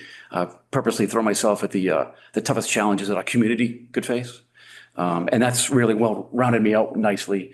And I truly think that's one of my greatest strengths is the variety of experience I've had. I've established myself as a clear leader in commitment to community policing, to ethics, and to service in our community. And I promise you, you'll get that same commitment here if I'm fortunate enough to be your chief. The fit here in Belmont, although I've had a wonderful experience in Watertown, established great relationships with my teammates and across the community. It's been a great experience. The opportunity here is too good for me to pass up. I live on Holt Street in Watertown, 4 doors from the Belmont line. That's where I grew up. Waverly Square and Beaverbrook in my backyard, my playground as a kid. I have ties here. My uncle, George Azegian, was a math teacher at the middle school for years. So I have to shout out to my cousins, the Azegians. I mean, I spend more of my personal time in Belmont than I do in Watertown, to be honest with you. We shop at Star Market. Our dentist is Dr. Davin on Trapello Road. My boys just got their haircut at Nelson's on Trapello Road. So I have ties to the community, if anyone's wondering about my commitment to the town. I would be thrilled at the opportunity to lead the team here towards furthering a culture of service, a service ethos, and a commitment to ethics, and a commitment to good, empathetic policing. It's never a bad time to be kind to the folks you work with or the folks you're working with on the street. I'd love to further a team atmosphere, a supportive environment within the police department where we're looking out for each other, where folks feel like they have a voice and they can speak up and share opinions. I want folks to feel like they belong, so they feel comfortable going out and doing taking on that challenging work in the community. I think mostly I'd look forward to the opportunity to leading a team and having the folks of Belmont be proud of the police department in this community. Great. I hope I get that in within 5 minutes. Probably right about on the dot. Okay. All right, so we're just gonna thank you. Thank you. Thank you again for being here. I think our first question is from Elizabeth. And I'll put it up on the screen too, if you want to read it. Given your experience serving in communities with different socioeconomic and demographic profiles in Belmont, how would you ensure your leadership and management approach aligns with our staff culture, community expectations, and organizational values? Well, I expect starting off early in my tenure, I'd have to do a lot of listening because I grew up here, 4 doors from Belmont, but I have to respect that every department and every community has a still unique culture, right? So I'm going to start with doing a lot of listening, taking cues from Patrice and the members of the department, and of course, folks across the community, residential, business community, houses of worship. So I'll have to do a lot of listening. That said, look, we have to start by treating the people right on our team. One thing I'm proud of that I did a practice for the last 15 years at Watertown PD is when we have a new employee come to the department, whether it be a civilian or sworn employee, day number 1, the first 2 conversations we have with them are on our harassment policy. It's not to scare them, but it's to make sure they get the message that we start by treating people on our team well. We can laugh and have a sense of humor and we joke. During the course of a 30-year career, you have to have a sense of humor in policing. That said, we start by supporting our teammates, especially in challenging times. The second conversation we have with folks is on our policy and the prevention of bias policing. And that really ties into how we treat people out in the street, the folks in the community. So when we have a new person come to Watertown PD, those are the first 2 conversations we have. How do we handle our interaction with folks on our team? How do we handle our interactions with folks out in the community? That sends a clear message to folks early on. And of course, through informal training and through informal communications and through formal training, we've got to make sure we build upon that culture and continually remind folks that in a healthy organization, we're mindful of the community, the atmosphere, the environment we're working in. And we've got to be in tune with that and respond to that. No follow-up for me, thank you. Great, thank you. Any follow-up? All right.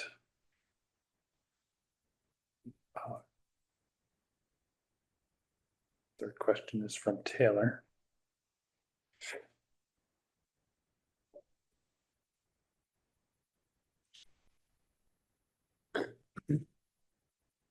How do you plan to earn the trust of a department that has strong internal ties and institutional knowledge while still bringing a commitment to evolving police best practices?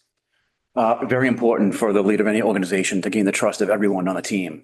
Now, I have the advantage of having worked right next door for 29 years. I already have some wonderful relationships, wonderful working relationships with many folks across the department. And again, folks in the community. That said, early in my tenure, you really have to start with one-on-one interactions with everybody in the team, sworn employees, civilian employees, and get a feel for them, what they enjoy about the job, what they would like to see change in the future. But probably more importantly, I need to make sure they get to know me as an individual. I don't want to be a mysterious, scary figure to those folks. I want them feeling comfortable coming to me. I know full well that if we have good communication up and down the lines of command, we're going to do a better job. We're going to make better decisions, institute better programming, and ultimately serve the community better. Could I take a peek at the question again one more time to make sure I hit everything I should hit there? Yeah, no problem. I take it down so that the folks watching remotely can see you while you're speaking, but I'm happy to put it back up. Thank you so much. Okay, I mentioned, of course, that institutional knowledge and culture within an organization can vary from town to town and department to department. I know I have to be respectful of that. Any chief with time is going to want to make change and progress, right? That's a healthy thing. But it's also important to respect culture and tradition. And there's no need for a chief to go making changes out of ego or because that's how it was done in a previous place of employment. You've got to make sure you have a team, especially when it's not an emergent situation. You want to be making decisions in a collaborative manner. Follow You're all set. Thank you. up? Thank you. Question number 4 is from me.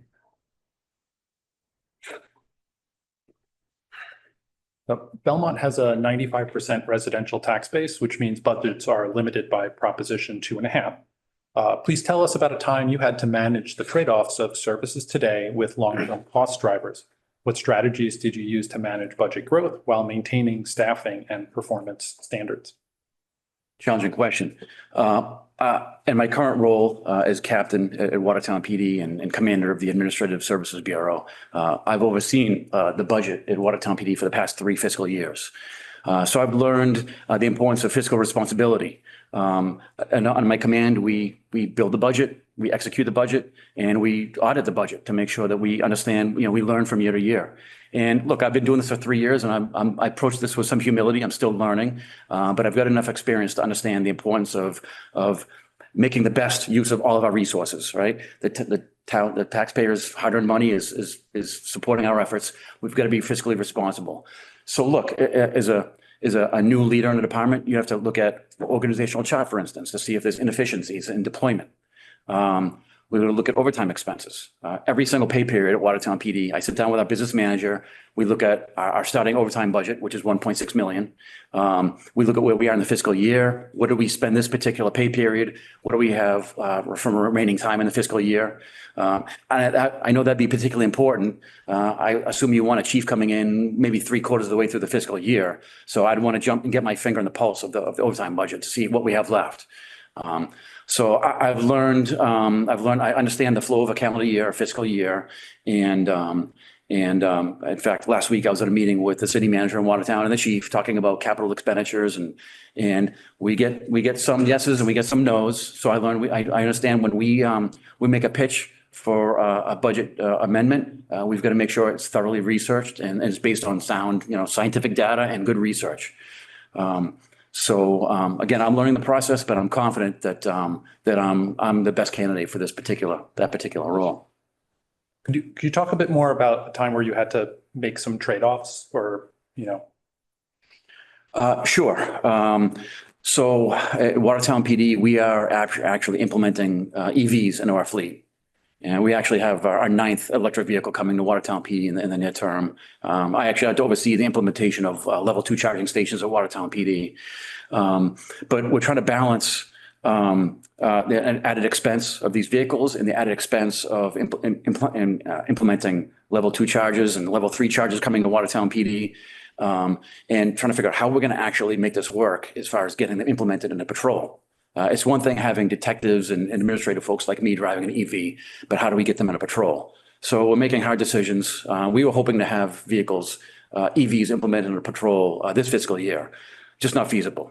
It would require us right now to have 2 vehicles assigned to each patrol route. And the city's not ready for that yet. The chief was really anxious to try to get that moving along because the city wants it and we want to oblige them, of course. But we're not ready to get there yet. So I had to have some conversations with the chief, who in turn had conversations with the city manager to explain that we can't really get to our goal just yet of having EVs on patrol. But we're making progress. Of a 36 vehicle fleet, 9 of them are EVs, and we're doing our best to accommodate the city's request to go green and be efficient with our spending. Thank you. Any other follow-up?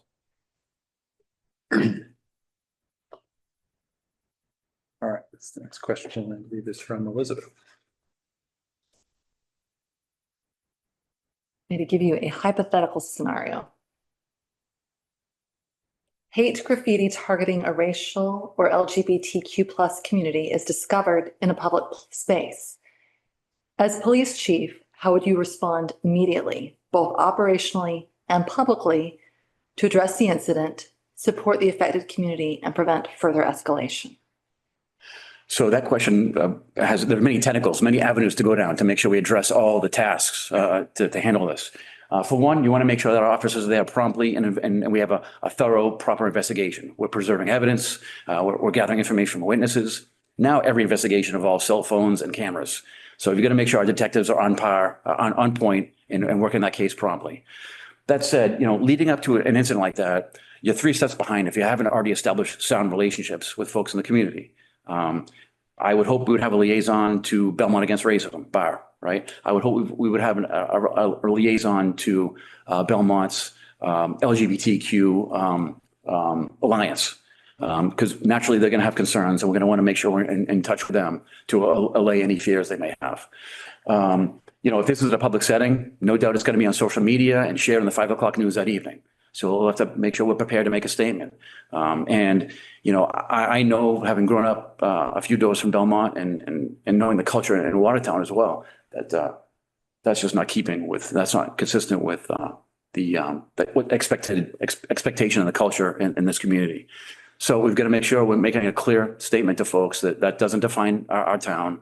We'll investigate it thoroughly. And if we identify the folks responsible, we'll make sure that's handled properly. But no doubt in the aftermath, there'll be many questions, right? And I'm sure I'll be up front and center again before BAR and the select board and maybe a town hall answering questions. And I'm fine with that. I've handled difficult, challenging situations over the course of my 29-year career. But it starts negotiating through those choppy waters starts with having good relationships at the outset before the crisis. I had a good friend that I had lunch with a couple of days ago. He's just about to complete a 30-year career in policing, a role model of mine.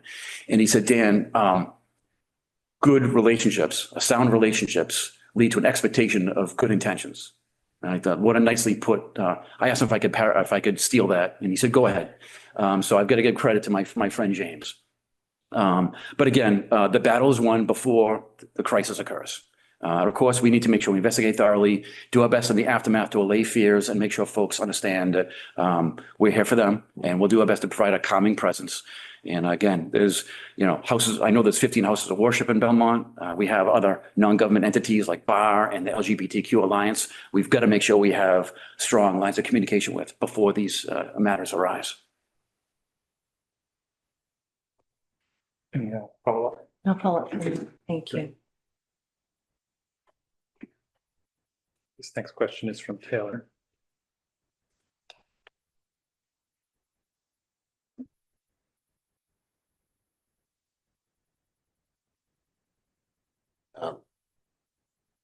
It is increasingly difficult to find and keep qualified officers in Massachusetts. What is your strategy for recruiting and retaining top candidates? Well, I have to give credit to Belmont. They were a step ahead of Watertown and exiting civil service. I know that's a decision that could cause some concerns and tensions for the folks affected within the police department. I understand that, but I know that was a step in the right direction for Belmont. It's certainly been a step in the right direction for Watertown. Anything you could do to expand the pool of candidates we can pick from is going to improve an organization. That's a basic premise, right? A wider pool of candidates and an infusion of a broader base of diverse a pool of folks we're choosing from, going to improve the quality of an organization and its performance. That said, we really have to start with the folks that are already on our team. I think I mentioned this earlier, the culture of belonging and giving folks a voice. I'm going to steal something from another friend, a chief in an unnamed other Middlesex County community. He said, Dan, if we expect to have our police officers apply procedural justice out in the community to the folks we serve, should we do that and apply procedural justice to the folks we work with on our own team? Oh, okay. Can I borrow that? So and procedural justice, of course, calls for giving people a voice, making sure they feel they belong, conveying trustworthy intentions, and being fair and impartial minded. So you've got to make sure the folks on your team feel like they belong. Because the fact is, the best recruiting is done by everyone in your department. Everyone in the department, sworn or civilian, it can be a recruiter for you, and they should be. They should be talking about the wonderful environment and being taking pride in their job and encouraging, young students and folks in other communities to come to Belmont. So you start by treating people well. And of course, you've got to think of a police department like a business. And any good business puts a significant amount of effort into marketing. That means social media and reaching out to any avenue you can, plus higher education, making sure we have relationships with other schools that produce a lot of criminal justice candidates.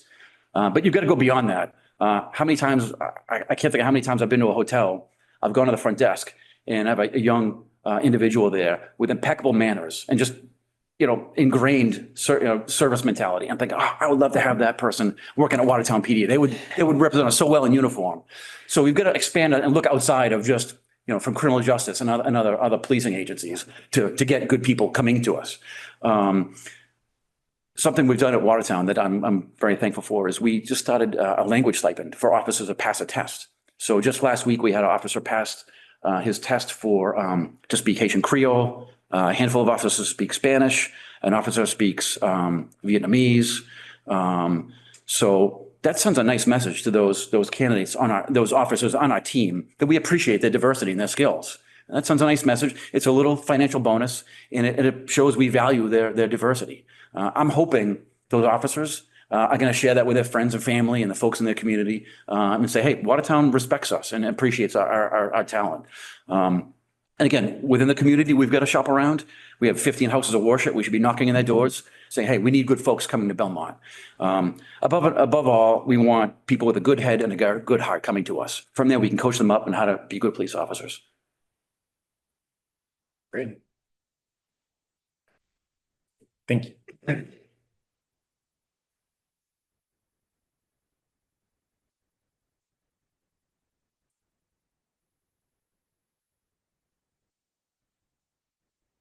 Would you please provide a specific example where the expectations of residents, department personnel, and local officials conflicted? What position did each group hold, and how did you resolve it? Sure. Look, we're all wrestling with the immigration matter right now, right? We're all concerned about it. During the course of my career, I'm proud of the fact that I've established myself as a leader on social justice matters. In fact, I'm trained as a Kingian nonviolent conflict reconciliation instructor. I'm proud of what that says, messaging coming from Watertown PD. But as far as the immigration matter goes, we're very concerned about how public perception is associating us in uniform with what these federal agents are doing. I serve as liaison to the Watertown Licensing Board. The Watertown, the Human Rights Commission. The Watertown Licensing Board was ancient history. But I serve as liaison to the Human Rights Commission. They've been in place for about a year now. And Tuesday night, I was before them answering tough questions. I was with District Attorney Marion Ryan, and we've done our best to make sure that they understand that we have zero interest in our residents' immigration status as a condition of them being served. We've done our best to make sure that the messaging is shared on a consistent, regular basis. This is not a new issue to us. About 8 years ago, we had folks in Watertown come to us and express concerns about the immigration enforcement. So I worked personally with folks, community members, and we forged a policy together. In Watertown, we have an organization, it's called the World in Watertown. And they're probably the foremost organization in Watertown supporting human rights and civil rights and social justice matters. So I work with a handful of good friends that are on that team, and we forged a policy on our response to immigration matters. We share that policy publicly. We actually narrowed it down to a pamphlet in 6 languages, the message to the community. That we really have zero interest in anyone's immigration status. That said, seeing what's happening on the news on a regular basis, folks are bringing hard questions to us. What's going to happen if you see immigration in your community? How are the police officers going to react? Can you keep us safe? They're asking legal questions. They're expecting us to solve the problem. And sadly, we can't solve the problem on our own, right? This is a team effort. We're hoping for relief from Capitol Hill, frankly. But we've got to do our best to make sure we're alleviating their concerns as best we can. We're presenting as being human and genuine. And they know that regardless of their walk of life they come from, if they've been here for 3 months or 3 generations, we'll provide them service. The fact that we just can't have victims of domestic violence or human trafficking or any victim of an offense for that matter, afraid to come to us. So it's been a challenge, but we're doing our best to make sure it's clear messaging to everyone in our community. Could you just elaborate a bit more on like, what are the different perspectives like that you're getting, say, among residents versus your own department personnel versus the elected officials? And how do you help move people along to arrive at a consensus on a tricky issue like this? Sure. I mean, no doubt in any police agency, there are folks that might applaud the enforcement efforts. There are other folks that want to put their heads in the sand and deny it exists. Look, there's political polarization in our climate now, and it's unavoidable. So we have folks asking us tough questions like, what are you going to do? Are you going to stop them from harming our residents? You as a police officer, you're sworn to protect us. So we've got to explain there are legal ramifications. Folks are expecting us to have force encounters if ICE is in our community. That's not going to bring safety to our community. Do we have to be there and observe and report? But thankfully in Watertown we have body cameras, so we're hoping that keeps folks honest on both sides of the equation. But we're getting tough questions. We're doing our best to make sure we're operating within the law. We're respecting the needs of our community. We're also respecting, federal law as well to the extent we need to. Thank you. Let's see. Next question is from Elizabeth.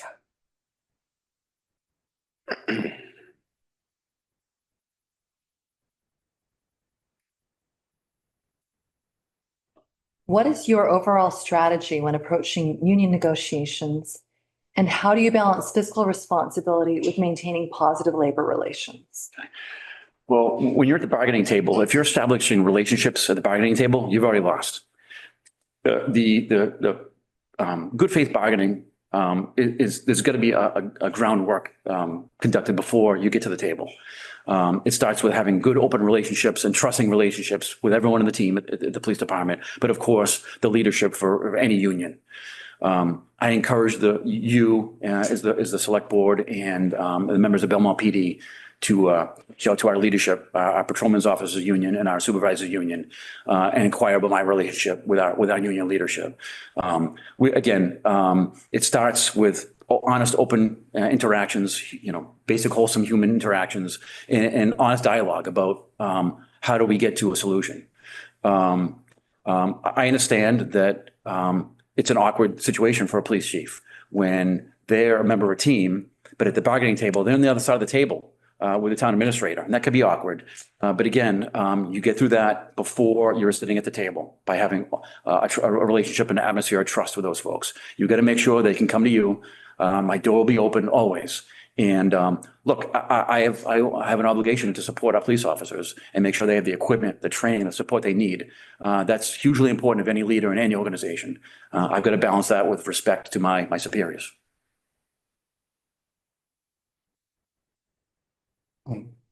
Follow-up question.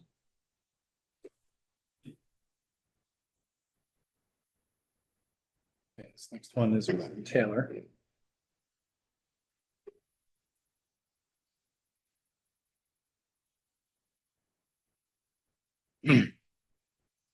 In July 2025, Belmont experienced a multiple shots fired incident near Belmont Center that required multi-agency coordination and significant community communication.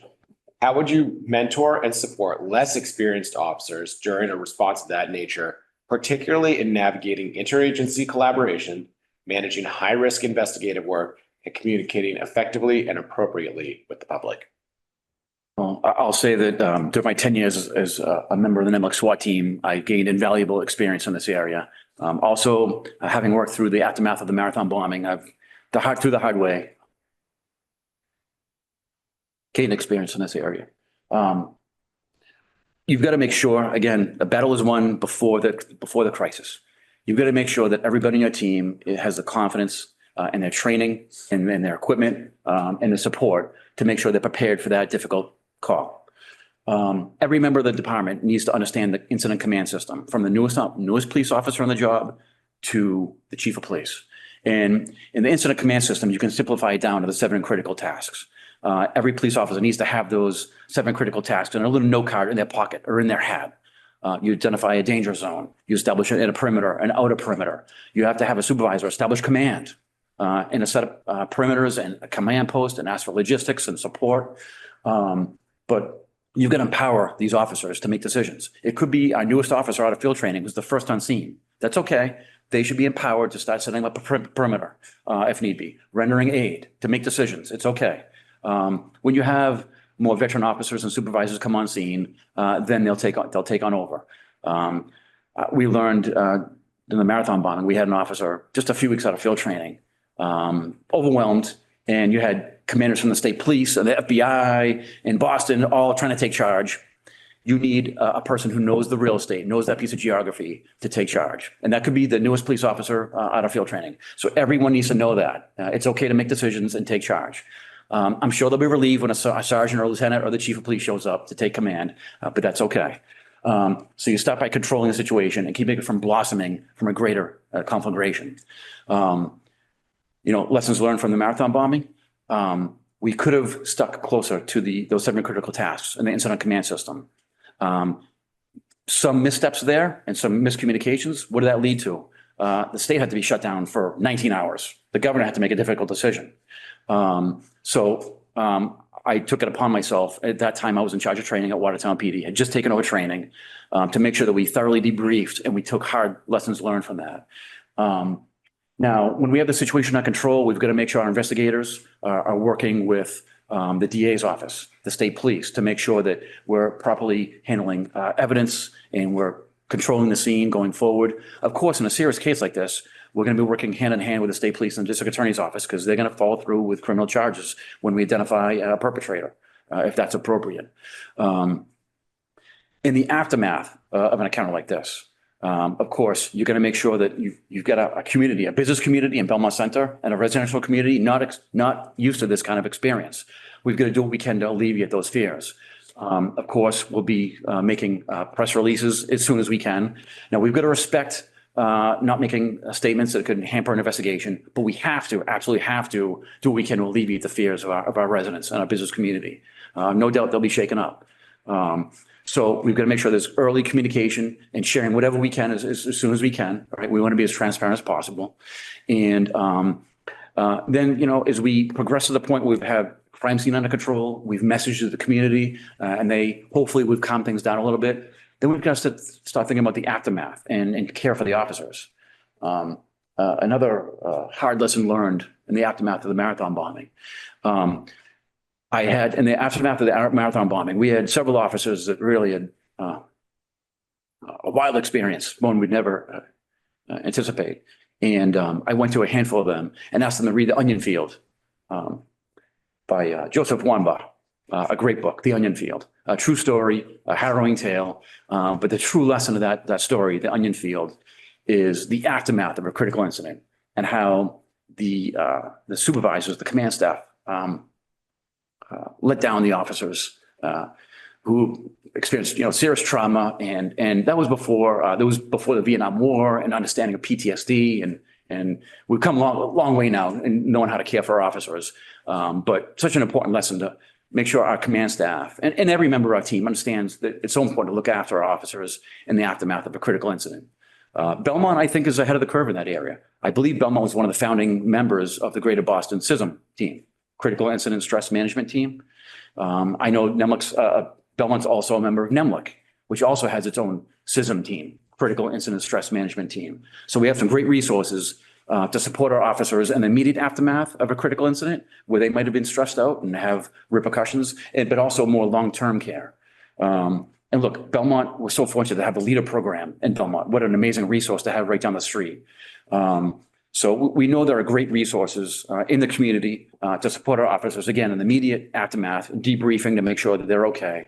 But we need to make sure that not just that we have those resources available, but every member of our team, again, the newest officer to the chief of police, knows how to get access to those resources. We need to share that on a regular basis. And that has to be built into our culture, a supporting culture where even if a patrol officer recognizes that a sergeant might be struggling with something, it's okay for that patrol officer to speak up. Maybe go to a lieutenant, a commanding officer, say, hey, we need to keep an eye on this person. They don't seem right. So that scenario poses so many tentacles, good investigative skills, collaboration with our other law enforcement partners, alleviating the community, messaging to calm them down and let them know what we're doing as best we can with real-time updates, but then caring for our staff in the aftermath.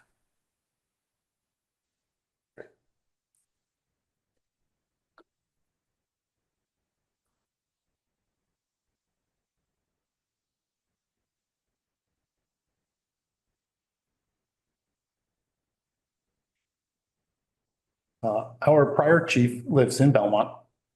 Residents have come to rely on their police chief being actively present in our community and readily available when unexpected events arise. How would you build upon the chief's strong relationship with residents? If this includes relocating, please be specific. I have to say, I'm impressed with Chief McIsaac and his record of having great ties with the community. I know he loves football, and I heard that he rarely made football games was rarely able to watch the Patriots because he was always in meetings with one particular group in Belmont. But it showed true commitment to the community and reaching out to all corners of our community. Look, I live 4 doors away from Belmont. All my running loops are in Belmont. If you want, I'll wear my cell phone when I'm on my running loops. And again, I've talked about my ties to this community. If perchance I'm fortunate enough to be a chief, you'll get me professionally and personally. You'll get my full commitment in both those areas. The chief needs to be present. We need to represent the community. I need to represent the police department to the community. That's not to say that our police officers and our sergeants and our lieutenants and our captains don't need to also be present in the community. But I know full well that I'll be watched very carefully. I need to carry myself accordingly. And if I'm gonna hold our police officers to a high standard, I've got to carry myself and model good behavior. That means being at meetings all hours of the evening. I'm sure I'll miss many dinners. I apologize to Lauren. My boys won't like me missing hockey, although maybe they will, because I'm frequently shouting at them to skate faster. But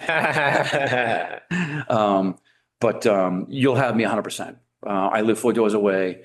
And if you need me, you need me to jump, I'll say how high. Follow up. Okay. So those are the questions that we have for you. So this is a point where if there's anything you want to talk about that we haven't asked, or if you have questions for us, we still have about 15 minutes left. Or okay, if you would like the resource. Thank you again. I'm honored to be here before you. I know there are other good people, good candidates. I'm friendly with some of the other candidates. So I have tremendous respect for those folks that were willing to step forward and take this chance. I'd like to let you know that I've learned to approach my duties over the years with a balance of humility and confidence. Humility because we can never be good enough at this job. We can never be talented enough and knowledgeable enough and skilled enough and all the things we need to do as police officers. So that keeps me humble, keeps me hungry to want to improve my skills. I balance that with confidence. I've been a police officer for more than 30 years now, and I truly believe my vast diversity and experience, my intentional throwing myself at challenging roles sets me apart. As a sergeant in the detective division, I served as liaison of the Watertown Licensing Board, and I had the opportunity to enhance my investigative skills. Wonderful learning experience. As a lieutenant, I commanded the Community and Staff Development Division. That's a mouthful, but you should know that in that role for 10 years, I oversaw our training, our policy development, our accreditation efforts. I was accreditation manager for 10 years. I know the job inside out. I not only did I oversee accreditation efforts at Watertown PD, I served as an assessor, so I traveled around the state helping other departments get accredited. I served on the Accreditation Commission's training council. So I traveled around the state working with other police departments, helping them and coaching them to get through some of the more challenging accreditation standards. And I know full well that Belmont would need to attain 340 standards, in compliance with 340 standards to be accredited. That would be an important goal of mine as chief, to advance towards that. It'd be an honor to advance towards that. And again, that's my wheelhouse. I gather that Belmont would like to advance towards and infusing some new technologies into operations. I just implemented the body worn camera program at Watertown PD. It's going very well, largely because we were very careful to work with our stakeholders. We very carefully work with the unions. In fact, we asked our unions, bring us a policy, a body worn camera policy that you're comfortable with. And from there, we worked off that. We made sure it was tailored to meet the needs of Watertown PD. And I'm very proud of that program. It's going to serve the community well. It's going to serve us well, demonstrate our commitment to transparency. It's going to be a great training tool. We're catching officers doing wonderful things on video, and then we're able to share that with all the new officers. What a great, and it flatters the officers that have done a nice job and reinforces good behavior. It's positive discipline. Again, going back to my time as a lieutenant, I was the undisputed leader in our community, in response to the opioid epidemic. Very proud of our efforts there. I know we saved many lives. As a lieutenant, I took on grant writing and grant execution. In fact, I mentioned the body worn camera program. The reason we kicked off that program and was able to kick it off last August is because we sought a grant and received $248,000 in grant funding. So when we came to the city and said, hey, we have this grant funding, they couldn't say no. That helped us jumpstart the program. I have so many notes. I'll try to keep it brief, but I had a few more notes I'd like to share with you if I may. So the diversity of my experience is unique. Again, NEMLIC SWAT team operator for 10 years, Kingian nonviolent conflict reconciliation trainer. I think that speaks to my diversity, my flexibility, my desire to truly experience this profession. As a captain, I've overseen our budget. I'm confident in my budget skills. Again, I'm humbled by that. Not much as a police officer and a SWAT team operator trains you to, prepares you to be operating a budget, but I've got 3 years of fiscal experience under my belt, and I've learned a lot, and I'm confident going forward in that area. I'm thankful for that experience. I'm a skilled relationship builder. One of my greatest strengths, besides the vast array of my experience, is my ability to make friends. If there's one particular challenge we're having in the community, I'll identify the folks that know more about it than I do, and I'll go right to them. I'll shake their hands, say, hey, I'm Dan Unsworth. We're going to be friends. I'm going to learn from you. And it's been an important tactic that's helped me do a better job in serving Watertown. And I promise you, I'd bring that to Belmont. I promise you that I'll make sure that I have a great relationship with every other department head in the community. We'll be going to the 15 houses of worship, bar. I'll be knocking on bar's door, and the LGBTQ Alliance. I'll be knocking on their door as well to make sure we're making friends and we have open lines of communication. I feel like I'm the right fit now. I've committed myself to a career of ethics and integrity. I've led by example. As I mentioned, if I'm afforded the opportunity, you'll get me 100%, personally and professionally. You'll have a full commitment from me. Thank you. Thank you. Yeah. Okay. Great. Well, thank you so Thank you much so for being here today. I recognize you have a lot of choices, and I appreciate how much you've put into the process to be here today. It was great to meet with you. We have one more candidate to meet with, and then we're going to deliberate and discuss you all after that. Thank you. I know it's a difficult decision. You've got other good people to look at. Thank you so much for your time. Thank you. Thank you.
hope you're not traveling. Not. Have a seat right there. So there's one chair here is for me. Yes. Hi Shane, I'm Taylor. Nice to meet you. Nice to meet you. Elizabeth Dean, thanks Nice for to meet you. coming in. Yeah, thanks for having me. Just telling Jack that whenever I drive out here, it seems to be snowing and sleeting and someone's testing me upstairs, I think. So yeah, we budgeted about 55 minutes for this. We'd like to give you a chance to make some opening comments, kind of introduce yourself. Sure. We've seen your resume and the feedback from your rigorous interviews so far, but the folks following along at home want to hear from you and know who you are. And then we have, after that, 9 questions, 3 from each of us, and we'll rotate around about 5 minutes per question, give or take. Okay. And then have some time at the end for anything you would like to say or questions for us. Okay. I guess to start off, you just give a brief overview, introduce yourself, your background, highlight any experience, just a couple minutes to introduce yourself to our community. Yeah, sure. And I'll speak more to our personal note right now. So my name's Shane Woodson. I'm from Southbridge. I was born and raised there. I don't live there anymore. I have not lived there in 20 years now. But I grew up in that community. It's a blue collar community, close knit, very hardworking. Both my parents were factory workers. I grew up poor, we'll say, but not unhappy. We didn't know, my sister and I, she's 5 years older than me. We had no idea we were poor. We thought we were living the dream. I went to a state college, Westfield State, after going to public high school. I just think it's important for you to know a little bit of my background, kind of what makes me tick. I went to a state school again, Westfield. Got out of there in 4 years with 2 degrees, paid for it all. Between my mother, my sister, and I, we paid for it all ourselves. Took out a lot of loans, a lot of debt. Originally wanted to be an attorney, but my junior year at college, I took the civil service test, was very fortunate enough to score high enough to get an interview process with Southbridge, and this was way back in 1995. So I ended up going to work for the police department with the idea of I'm going to do this for a few years and then go to law school and become an attorney.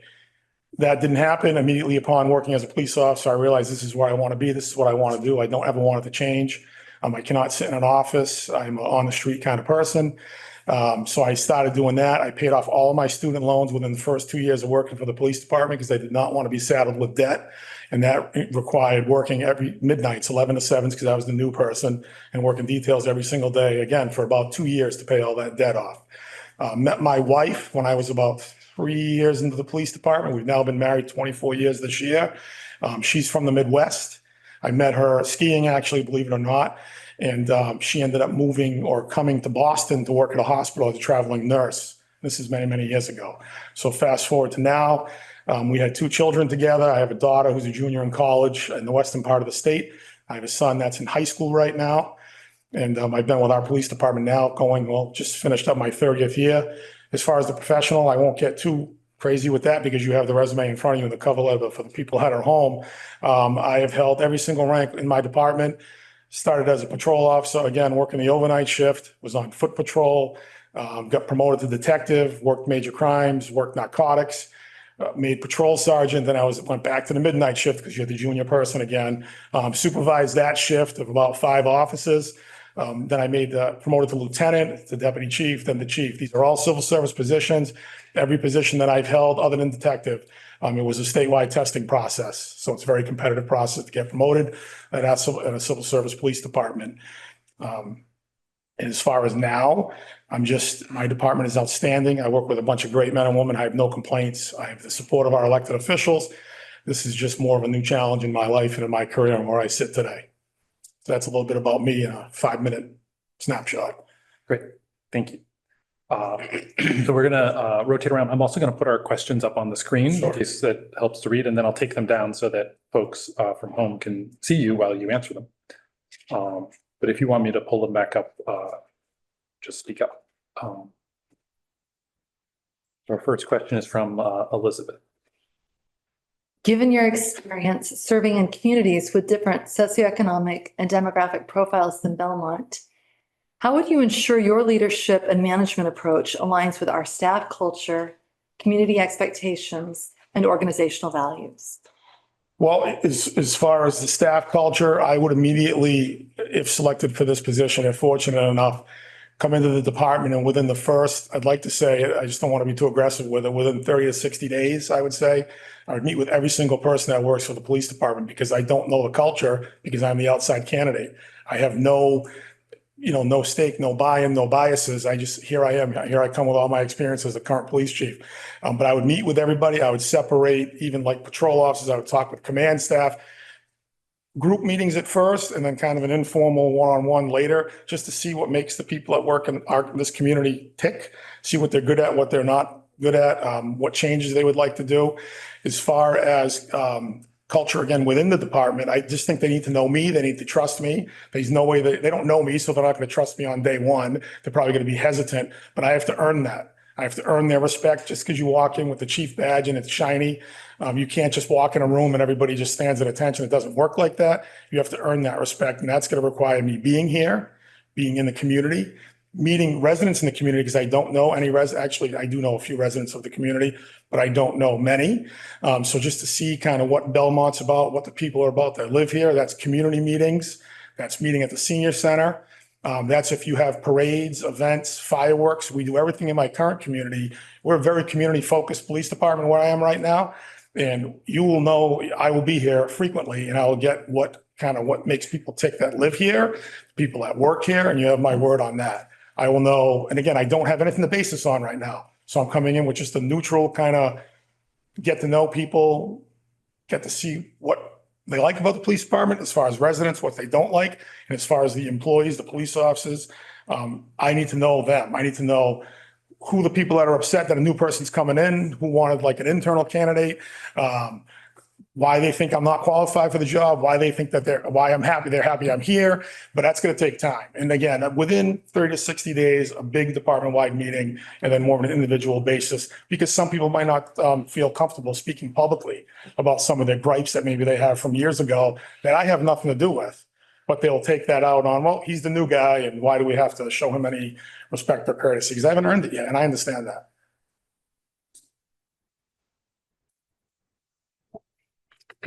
Okay. Next question is from Taylor.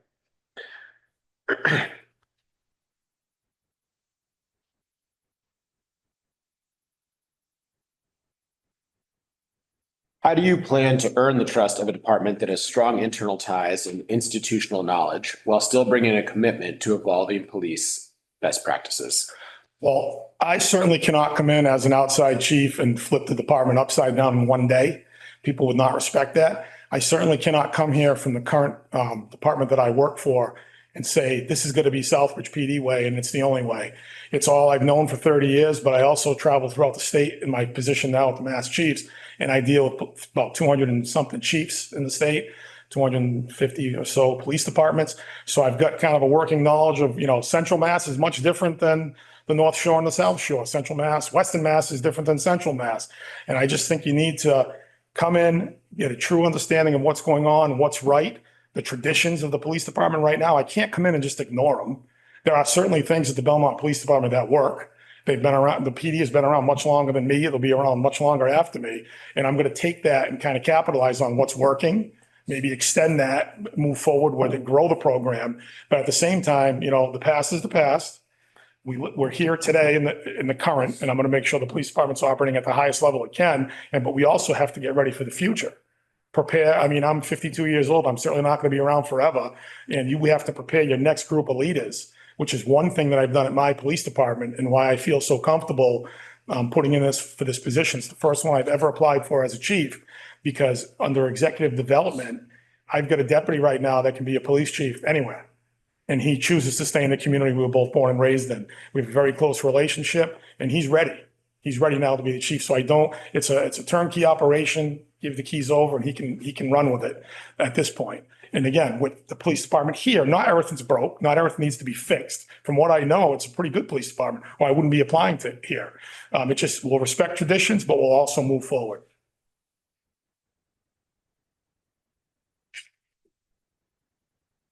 Sorry, I forgot to take down the slide. So Belmont has a 95% residential tax base, meaning budgets are limited by Proposition 2.5.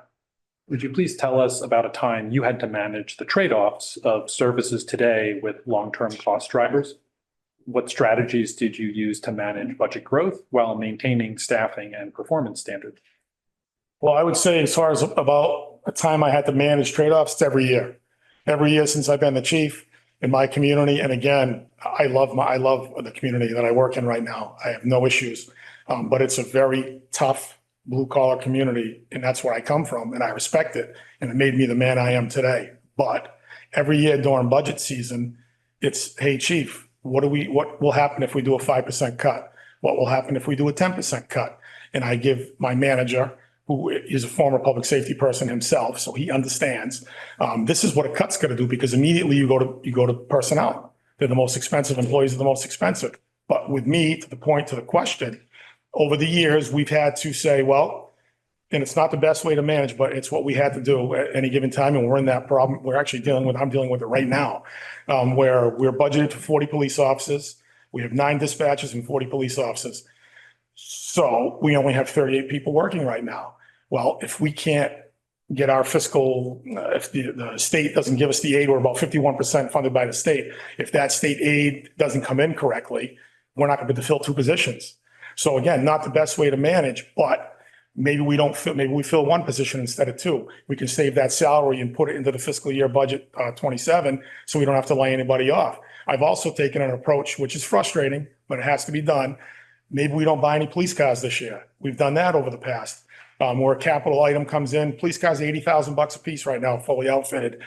So if we cut 2 of them, if we cut 3 of them, you're talking a substantial amount of money. We have a roof at police headquarters that's been needed repair for probably 5 years now. It's $100,000. We've been putting it off. I submit it every year in capital, but every year we put it off just to manage budgets so we don't have to lay any people off. When I took over as chief, we had 33 police officers. When I started in 1995, we had 40. So we were going backwards because of all the cuts over the years. And my previous chief was not allowed to replace and build. And what I did immediately upon taking over is we started working. I didn't go to the council. We have a city form of government. I didn't go to them and say, hey, I need 9 more police officers right now. Let's do this now. Instead, we worked with our political leadership and we went 1 police officer at a time. 1 year, we had a good year. We did 2 police officers at a time. And we eventually built that back to where we are today at 40. But like I had said earlier, we're only at 38 right now. And I'm not so sure that we're going to be able to get back to 40 right now, just to stay within certain budget guidelines. And of course, we're like everyone else, we're waiting to see what the state decides to give us for aid. So that's an every year thing in Southbridge. It really is. And it's not a bad thing. It's just, it is what it is.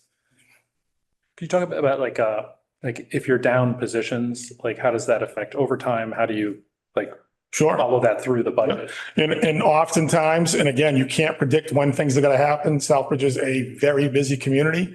We run it like it's a city. We have some serious issues.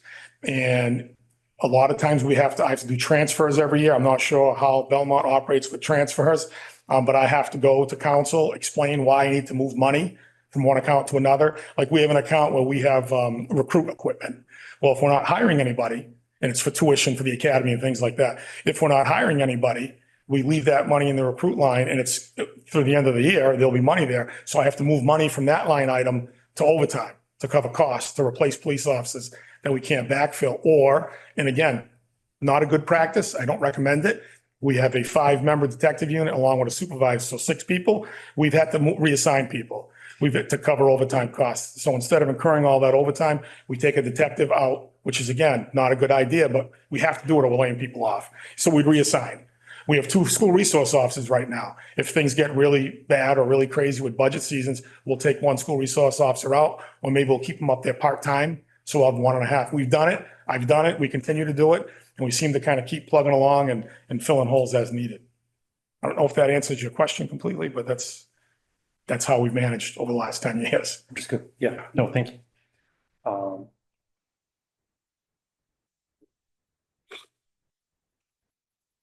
right, next question is from Elizabeth.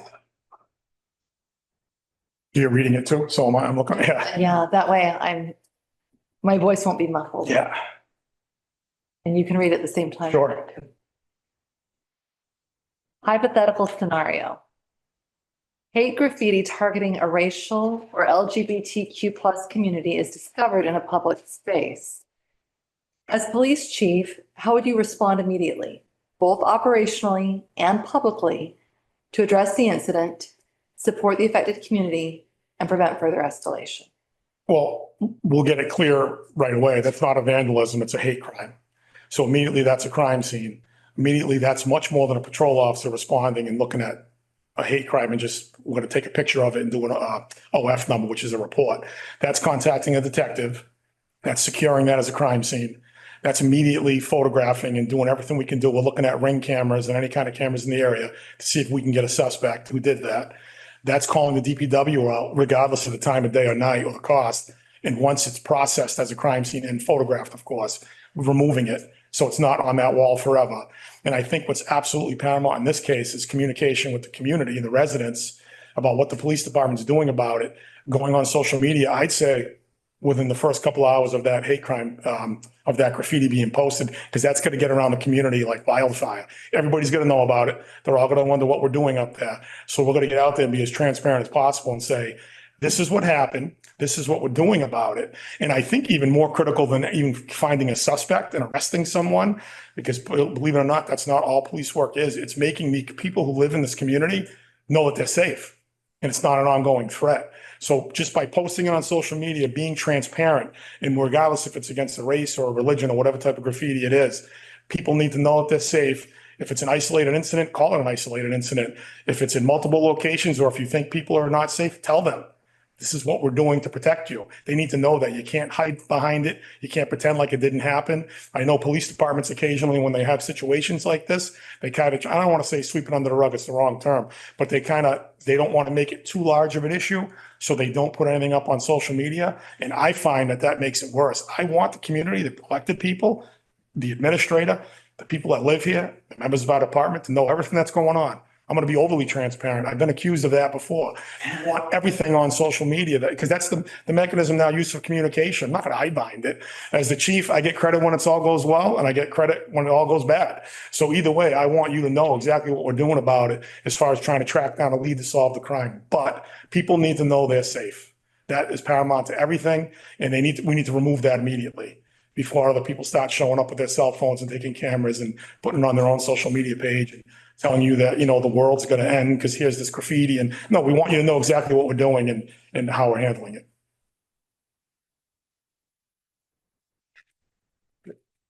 Any follow-up? Actually, one minor follow-up. I agree with everything that you said. How do you find the balance? Sometimes people are doing this precisely because they like to see the attention and the upset. Mhm. So how do you balance? And again, I agree with everything you said, that without maybe understanding the criminal mind. No, good question. And what I would say is, because I left out before, we would also contact the district attorney's office because it's a hate crime. And we would have a patrol officer literally assigned to that area as long as they needed to be there to make the people who live in the area feel safe. But as far as that, a heavy presence throughout the community, at some point, just because I know from experience, we've had this.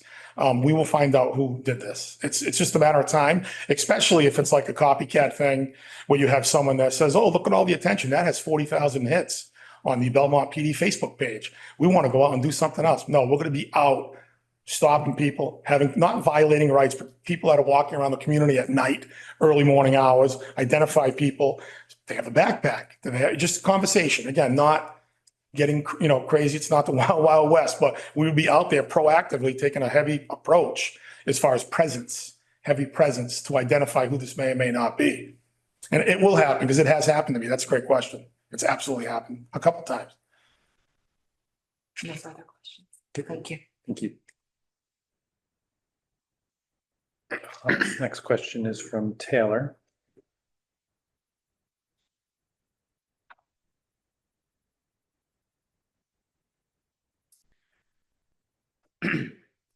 It is increasingly difficult to find and keep qualified officers in Massachusetts. What is your strategy for recruiting and retaining top candidates? Speaking to a few people in the field that are familiar with Belmont more than I am, and also within Southbridge, this is not a Belmont, this is a statewide situation. I'm happy that question's written like that. I would think, I would know, coming in, especially in my department now, recruitment, and I'll use a personal note in a minute, is all about the people who work for you. If you have an organization where the people, and not everybody's going to be happy all the time, but if morale's at a good level, and you're going to have the people you cannot please no matter what. No matter what you try to do, and I spoke about that at the search committee meeting, no matter what you tell them, or no matter what you do, they are not happy with you. They do not want to work. They don't, whatever reason, but that's a very small percentage.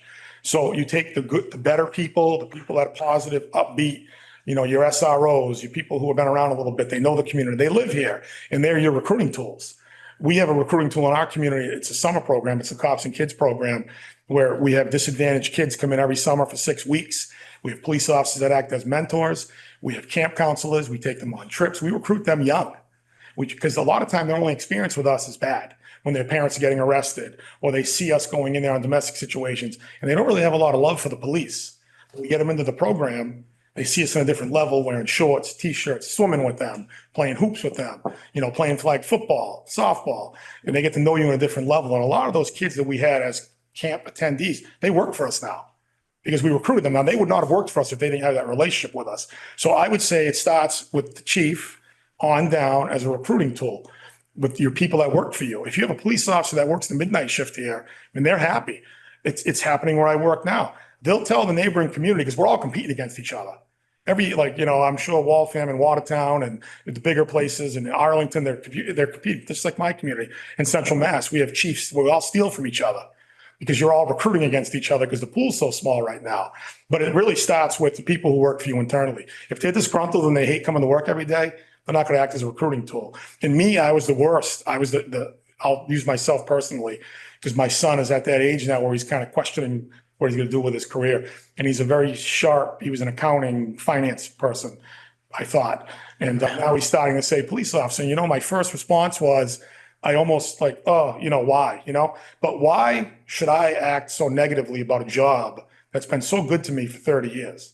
Why should I not want to recruit my family to do that? I know he's a good kid. He takes after his mother, right? So I know he would do a great job.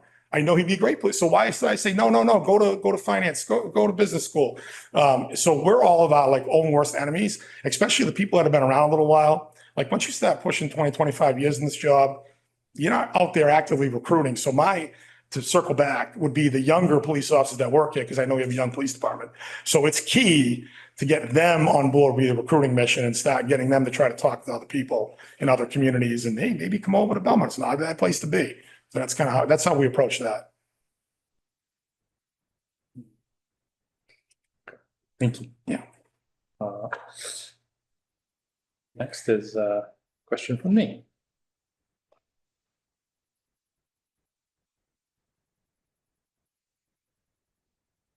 Please provide a specific example where the expectations of residents, department personnel, and local officials conflicted. What position did each group hold, and how did you resolve it? That is an easy one. The one that immediately comes to my mind is the Citizen Review Board. I work in a very diverse community. Several years ago, we had an elected official, who no longer an elected official, but he was insistent on a Citizen Review Board, and I had to meet with the council and explain to them that, yes, that sounds great on paper, and yeah, we should all do that, but the post, which was created in 2020, the Peace Officer Standards and Training, that now kind of acts as its own review board because everything's public, everything's posted online. So what I did is I explained to the counselor and all the council, because we had residents that also supported it.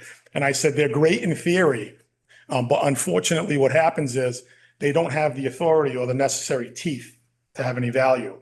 Because what happens is if the three of you are on a Citizen Review Board, we come forward, you say, well, I want this done. Well, I'm the chief.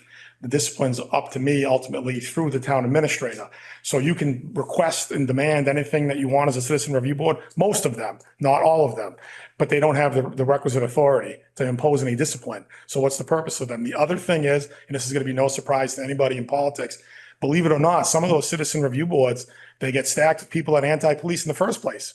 So you're never going to get a fair shot. You're going to have someone who's negative and has an axe to grind for whatever reason, and they're going to bring up things that don't need to be brought up, and they're going to try to make insinuations or allegations, and they're just going to make, we have an internal affairs division, we have posts, we have plenty of people outside of policing that we report to, that there's no need, unless there's a serious issue in your community. And I won't name towns, but there was one, a very popular murder trial that just happened, in Massachusetts. And, you know, that community has a lot of issues with trust with their police officers for whatever the various reasons are. A community like that has issues, maybe you consider that. But Belmont, where I work now, it's not required. And I also stand by, I think I said this during our search committee. So every profession, if you're a doctor, they have a medical review board that's doctors. If you're an attorney, they have a board of bar overseers, which are attorneys. If you work in a school district, they have a board of education, which a lot of them are educators or retired educators. So now you have a civilian review board charged with giving recommendations on discipline that don't know anything about law enforcement. So it's not fair and it's not consistent.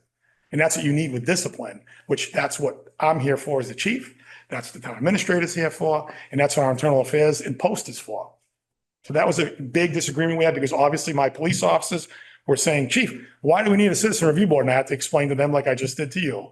And then I had elected officials coming to me and I had residents coming to me. And luckily we get a lot of support in our community from both elected and residents. And once you explain to them, like I just did with you, they're okay with it. And it never came up again. But it was a pretty big thing for a little while.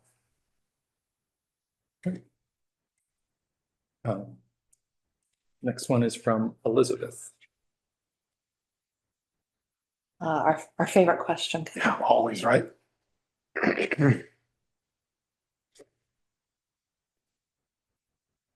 What is your overall strategy when approaching union negotiations? And how do you balance fiscal responsibility with maintaining positive labor relations? Since being the chief, so 10 years in, and even prior to that as a deputy and as a lieutenant, and then prior to my union days when I was on the executive board of the union, when I was a rank and file patrol officer and sergeant, I have an outstanding relationship with the union right now. Our union president is, we came up kind of the ranks together, so we've been together for many years. Very reasonable man. He understands and he gets it. So I've been very fortunate since I've been the chief. He's been the union president. Now, I'm probably the only chief in the state that will say that they have a good relationship with their union, but I really do. And only because if we have issues with budgets, and we do, if we have issues with discipline, or maybe they don't agree, we kind of try to meet somewhere in the middle. And I like to give them some input. You know, if they need to know why, right? This generation needs to know why. And I had a hard time kind of getting, because I'm of a different generation. But if you explained, listen, we can't give you a 10, 10, and a 10% raise over 3 years. And if we did that, it'd be catastrophic to the city, right? You could not function. We would have to lay 10 police officers off. We'd have to cut firefighters. You'd be ordered in, forced overtime every day. You wouldn't be able to take a summer vacation. So once you reason, you just got to tell them why. In my union, because I've heard chiefs tell me their unions have come forward with 10, 10, and 10. They would not do that. They have never done that. Maybe they'll do it during our next negotiation. But they have not done it because they're reasonable. And all you have to be is fair and consistent with them and be truthful. Because we had a negotiating session years ago with a previous town manager where they had the executive board of the union. I'm in every session, just as kind of the intermediary. And then we had the town manager. And it's, again, not the current manager. And there was no question in my mind or the executive board's mind on what was agreed to. And it was a very small language thing about insurance, health insurance, something crazy, very loose. It wasn't catastrophic. So the town manager said to me, I went in and said, hey, we're all set. The money, everything's all agreed upon. Here's the final matrix that we have drawn up on a spreadsheet. This is what and he looked at it and he says, we never agreed to that health insurance. And I said, oh, we did. And he said, no, we didn't. And with all due respect, you did. He just, not a shot at him, again, a former manager. I'm assuming they have a lot going on and they have a bunch of different negotiations going on at the same time. So maybe it was just an error. But I said to the manager at the time, this is why unions hate management. Because you literally sat there. I'm telling you now, you said that you agreed to it and you don't trust me. I have no reason to lie to you, but we cannot get into that with this union. They trust you right now. But if you back it, very small, again, it's not the big stuff that kills a lot of managers. It's the little stuff. And that was very small. And I went to the union president and we had a conversation about it. And I said, am I misremembering something? Because maybe it's on me. And he said, no, absolutely not. And I trust his opinion where I know if that wasn't that, he would have told me. No, we didn't agree to that. So I went back to the manager. And again, this is why management has problems with unions. And he said, you know what? Fine. And he ended up putting it back in and begrudgingly. And we still kind of talk every once in a while now. He'll mention that because he still holds fast to the fact that he never agreed to it. And I said, you did. So that's, again, delicate balancing act, but you got to have trust. And again, I don't know anybody in the union. I don't know in the current union here. I don't know who the players are, who the president is. I don't know what the environment is, but I will find out and we'll get into a room. We'll have some kind of conversation and we'll see if we can meet somewhere and have this, some kind of mutual respect, some kind of a mutual understanding where we have to do what's right. But at the same time, you have to protect the town. We can't, look for a Prop 2.5 override. We can't, budget bust things and cut other places to just strictly fund the police department because it's a much bigger operation than that.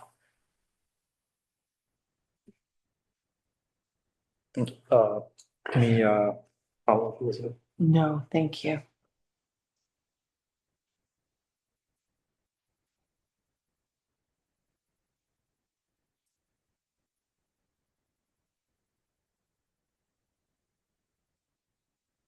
So, That's a long one.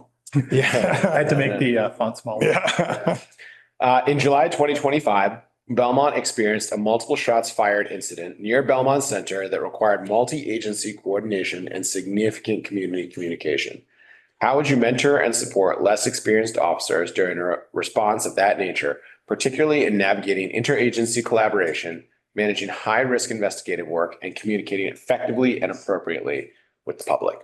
So I'll get to a situation that occurred and I can tell you why it's a great training tool incident like this. So in this particular incident, you take the younger police officer and that needs to be mentored and it's more of an authoritative type of leadership, which is not my style. But at these type of scenes, you need to be told exactly what you're doing and why you're doing it.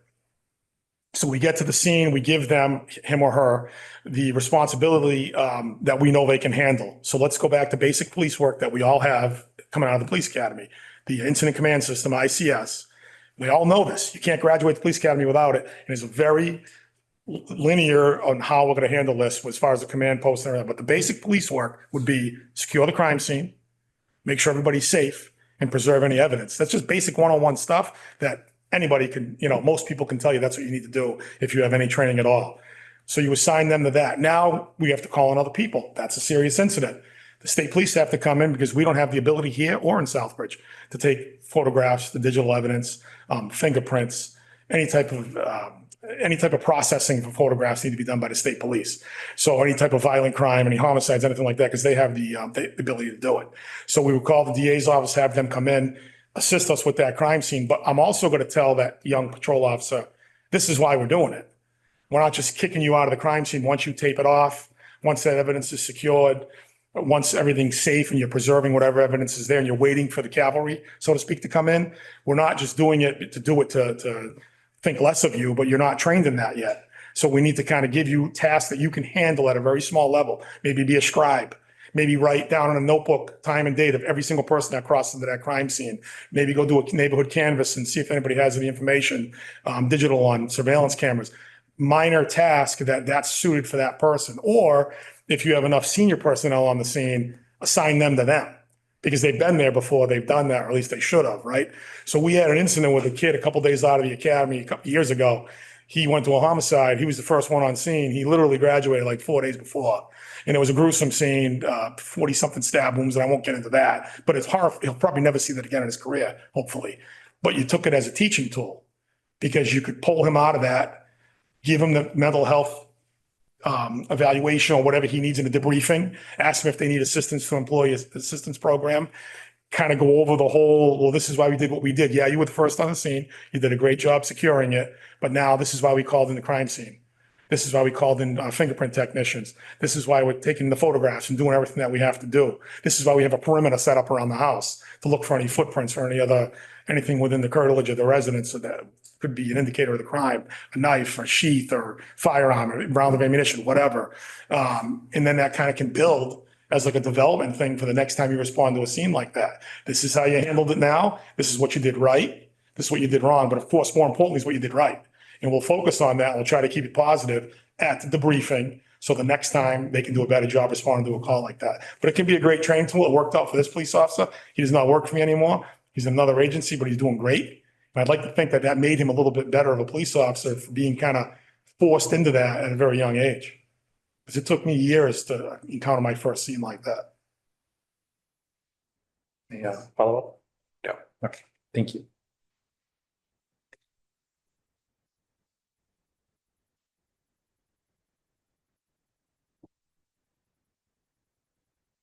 Our prior chief lives in Belmont.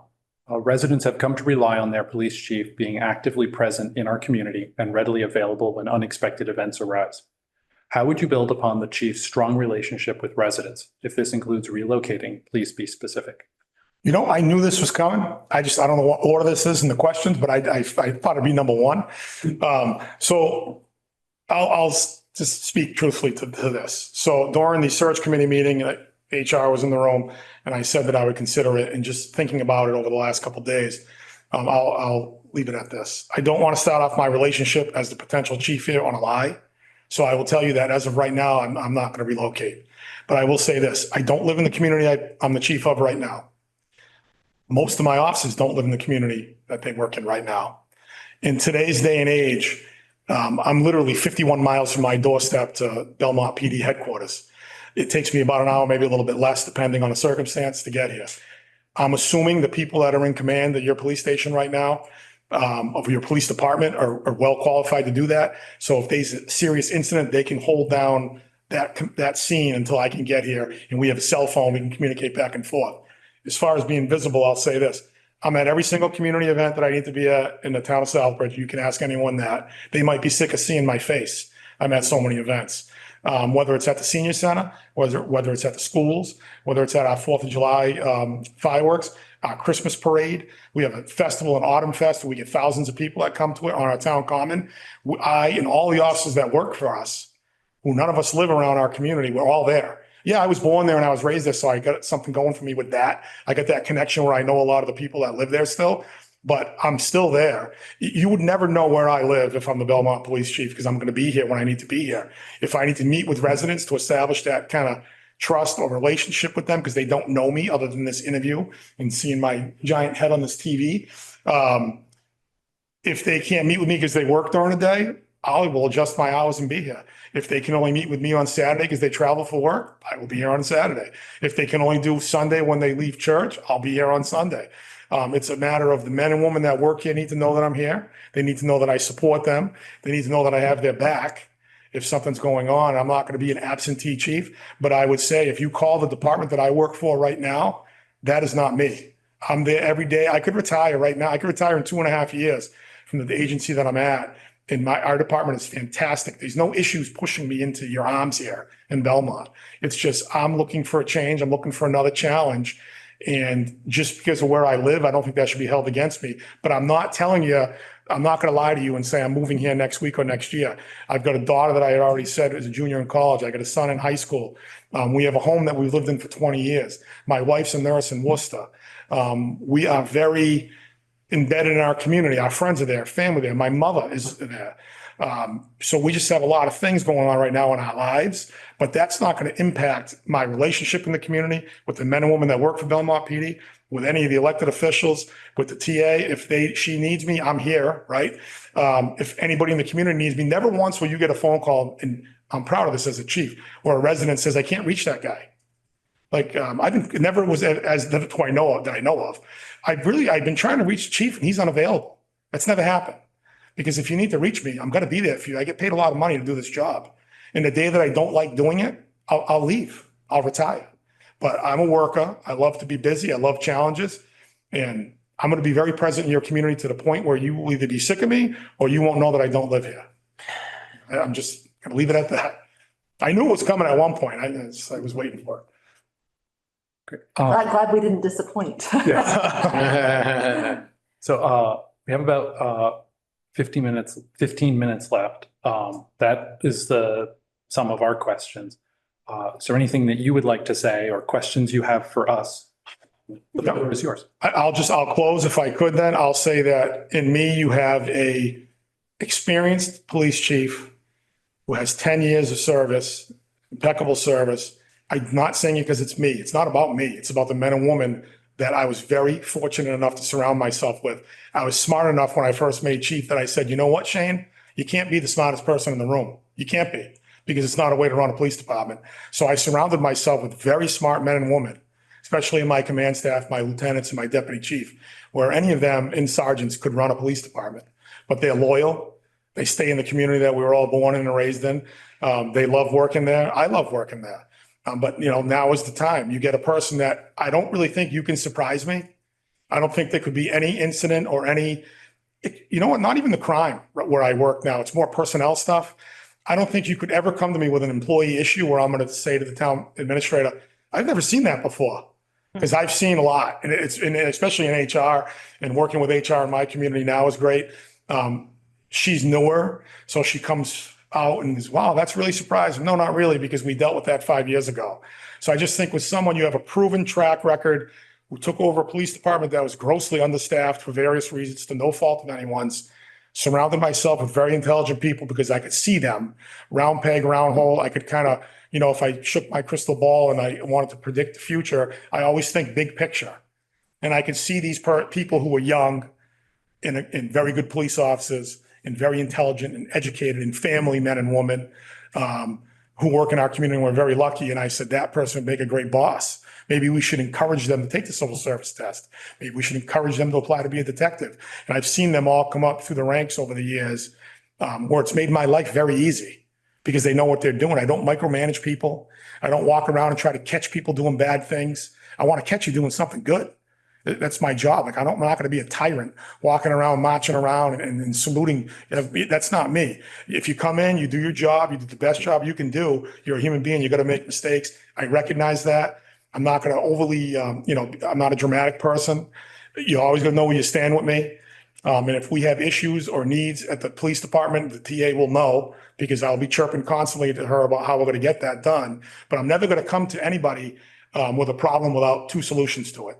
And that's just how I came up. I followed my previous chief in that direction, where you never go to your boss or elected people and say, we need 10 more police officers and it's $1 million line item. No, you come and you say, we need 10 more police officers, but I think if we do this, this, and this, it will get us through the next year. And then next year we'll reevaluate how we're going to take on the overall, the issues in the community, whatever they may be at the time. So just somebody who, again, leads by example. I do not expect anybody, and nobody knows me at the police department, but I do not expect anybody, and the people that work for me will tell you, to do anything that I haven't already done. And they know this. The men and women that work for me, and I think the reason why they're so loyal to the town, I like to take a little bit of credit for it, is they know that I've done it. I'm not asking them to do it and then kind of I go sit in the back and clean my hands a bit and go relax. That's not me. It's not my personality. So you're going to be out there. You're going to lead by example. You're going to stand beside your men and women. That old adage, you don't stand behind them. They want to see you. They want to know you're in the community. They want to know you're committed. And that's why I'm looking for a new challenge. You know what you get with me. And I'll close with that. Thank you. I guess that wraps up our discussion here. You're our last candidate for the day. So the next on our agenda will be to talk about the candidates and potentially make a decision. Okay. I thank you very much for being here and being part of the process. And now we have a lot to think about. Okay. Thank you very much for having me. Have a good weekend. You guys meet on a Friday night. Yeah. Thanks, Shane. Nice meeting you. Coming in. Nice meeting you.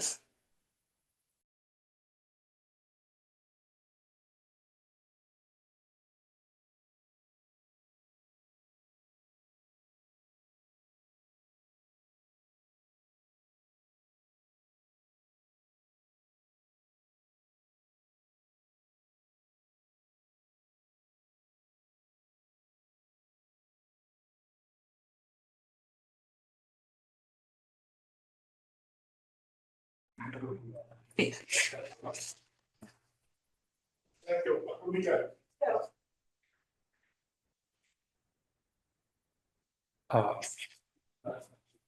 I guess I'll start. First of all, I'm very impressed with all three.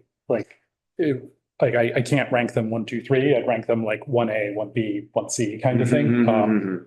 Really impressive job by the search and the screening process to surface, I think, 3 incredible people. If anyone had made it to this point in the interviews, I think we would be struggling between 2. I was that impressed. The I guess some of the things that I noted down, so I guess, Shane Smith, I thought, he did a really solid job. He spoke, directly, and addressed a lot of our, questions. He has, a lot of strong experience, relative to our community. I noted, right now I can't read my hand. I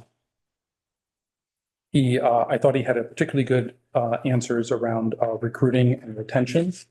And I think he was direct about things that had happened in the past, personnel issues, things like that. I think he brings, as a former union president and stuff like that, a well-rounded perspective. For Dan Unsworth, the second candidate. And then just on the first candidate, sorry, with Shane Smith, I noted I had some, like, I have to think more about some of the budget stuff that he talked about and some of the challenges of what are the implications for next year with like, what are the budget implications of postponing those things for the next year. For Dan Unsworth from Watertown, I was really impressed by the breadth of things he's put his hands on in his experience, right? Yeah. The technical knowledge, I think he really led with a perspective of community-oriented policing and really showed off his knowledge of Belmont specifically. And I think, similarly kind of led with, hey, I've been a leader on these initiatives and worked for change and improvements. 3 years working on budgets and stuff like that as well. But I thought, and then I noted that sometimes I didn't think he was answering our questions as directly as I would have liked. And then for the last candidate, Shane Woodson, I think the thing I battle tested on like budget issues and stuff. I think we could like really relate to some of the things that he's been dealing with at another scale. And I thought he was a very direct talker, and has really seen a lot in the breadth of his experience. But among the three candidates seem to not have as much specific knowledge about our community, and I have concerns that if we're requiring our officers to live within a certain range, that the chief might not. Those are my opening thoughts. Okay. I'm prepared to speak, or you can. You can go ahead. Let me start by saying a huge thanks to Jack Parrow, a huge thanks to our truly outstanding screening committee. The work and care that they put into this is very evident. Also, kudos to Belmont that we are attracting such talent. I'm really grateful. I liked all of them. All of them have relevant experience and strengths. All of them have clear qualifications. For me, the first candidate stood out for a number of reasons, but I'm going to try to distill it down to the ones that I think are going to be most pertinent. He had a way of answering the questions that was simultaneously big picture and detail oriented.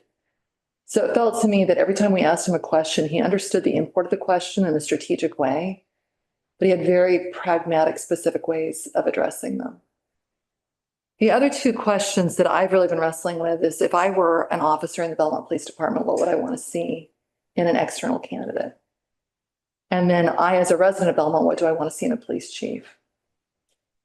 What he seemed to really have delved into and addressed was, what are the concerns about an external police chief and how does he fill that gap? I was really impressed by the fact that he'd watched the meeting where the union reps showed up.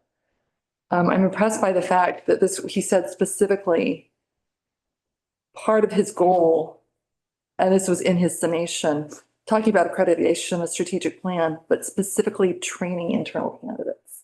The fact that he really was focused on mentoring and training internal candidates. He had a quite impressive, all three of them are mission driven. All three of them love their job. And I love how that came out, that they're dedicated to policing. They view this as a calling, as a mission. With Mr. Smith, it went a degree beyond. There was a quiet confidence there and an integrity, an openness that, at least if I were a police officer, I think I would respond to in a positive way. So someone who seemed to combine authority with deep, deep caring. So if I were an officer, it seemed to me, and again, I'm just trying to put myself in their head, he's the one that I'd have, I think, the easiest time respecting him, even if I didn't agree with him. That I could fight, but fight with honor. And again, I can bring up a number of issues. The fact that he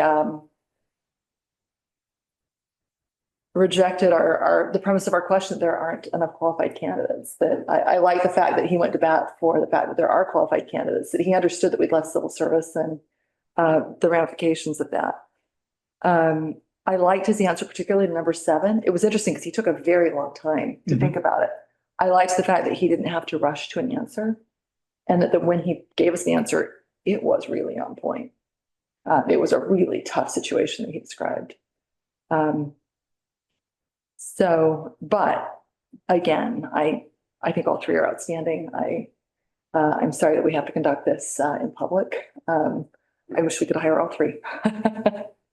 But if you were asking me, I do feel that he stood out as someone who would be a good fit with Belmont. I am concerned. I actually am fine 30 miles, 50 to 60 miles. I think it's difficult. And I appreciated the second Shane being candid and honest with us. That speaks to his integrity as well. But I think it's a long drive, having driven that many a time. So maybe I'll start with my framework about how I thought about all the candidates. So I think the work the screening committee did means that every single one of these candidates is qualified and exceptional at the policing work, right? Like no matter who we hire, they can do the police job. So our role in this, to me, is thinking about how this person relates to two constituencies. One is the public, and 2 is the department. And to expound upon those, I think back to when that multiple shots fired incident on Channing Road. 15 shots were fired. We had one select board meeting about it. And that speaks to the complete and utter confidence the community had in Chief McIsaac's, his integrity, his competence, and his commitment to the community, right? So that is something that we want to satisfy in the next chief. And then the other constituency is the department. Now, it is not lost on me that no internal candidate made it to this step. And I think we want to, ideally, we want a department where there's at least one internal candidate making it to that step. And so I'm looking at the next chief as somebody who can really invest in and develop the department effectively. So I think the person that checked those two boxes the best was Shane Woodson, because I saw he's the president of the Massachusetts Police Chief Association. That just came through to me because he was a very clear communicator. He was extremely confident. He's dealt with some heavy policing situations. And he had my confidence that he could deal with both those constituencies extremely effectively. I thought Daniel, the second candidate, really convinced me that he could engage with the public really effectively. I mean, before he even walked in, he knew all of our names, right? He knew about he knew that we had 15 houses of worship in Belmont. Like, he knew a lot about the community coming in. And so I have no question that he could handle that part of the job. And I'm not saying he couldn't also run the department. It's just that, like it was I thought it was very clear in Mr. Woodson's interview that he could do that. And then I think Shane Smith is extremely talented. I mean, the fact that he's gotten this far this quickly speaks to he's just got the raw talent for policing and leadership. I just don't know. I just did not get the signs that I was looking for to identify that he'd do that part that we are filtering for, those two things that we are filtering for. But I agree with this guy. I mean, he's going places. Like it's just the breadth, like they're just three impressive individuals. Mhm. And if you look at the job description on the website, the hiring rubric, the kinds of questions and assessment they had to go through, you basically have to be awesome on so many different fronts and have few to no weaknesses at all. That's right. And that's facing the public, that's facing with other departments and officials, and then also being a leader who knows the technical details of a very complicated profession. Mhm. I came away thinking all three candidates shined, but the emphasis among each of them was most interesting to me. One of the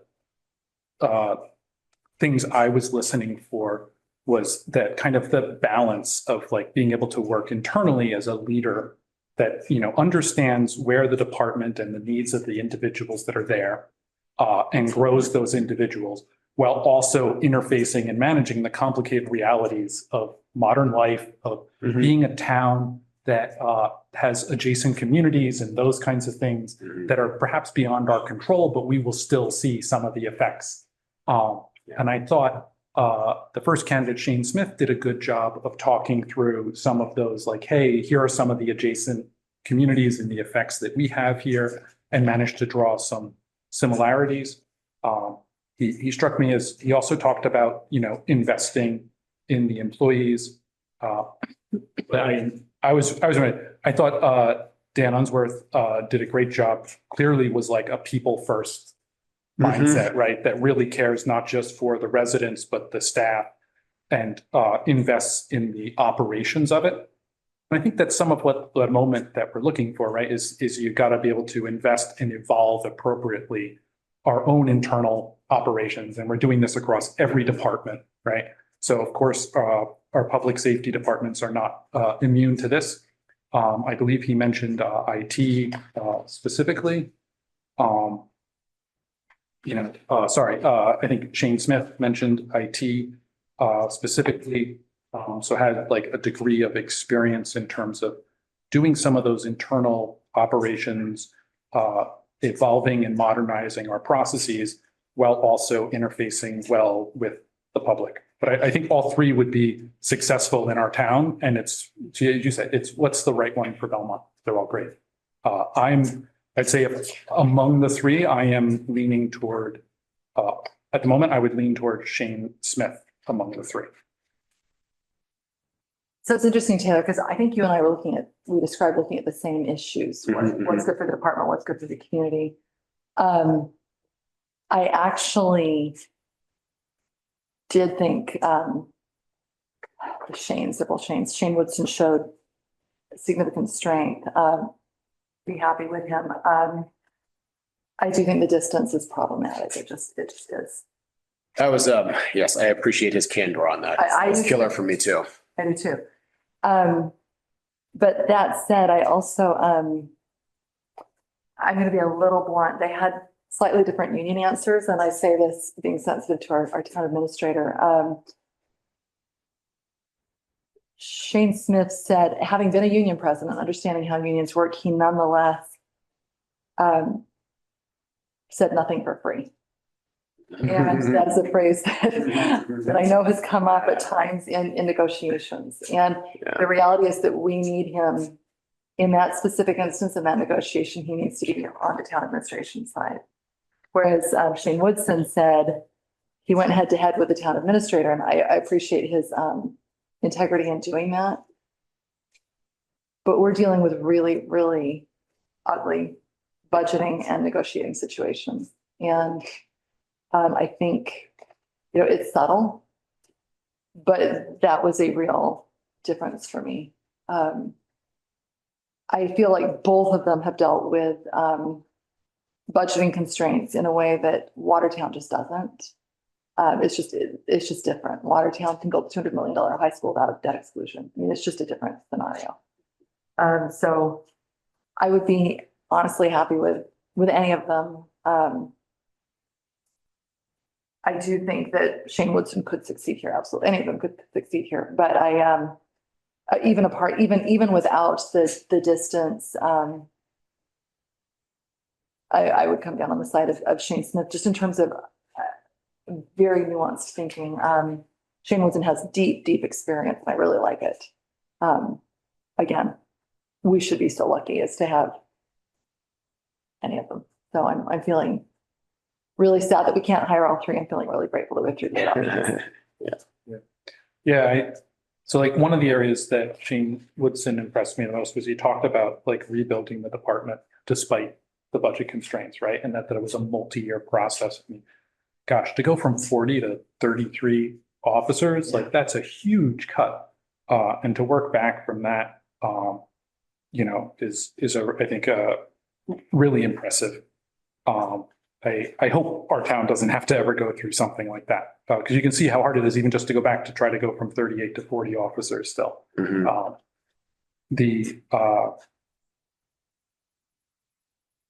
I appreciate one of the things that I really liked about Shane Smith's responses.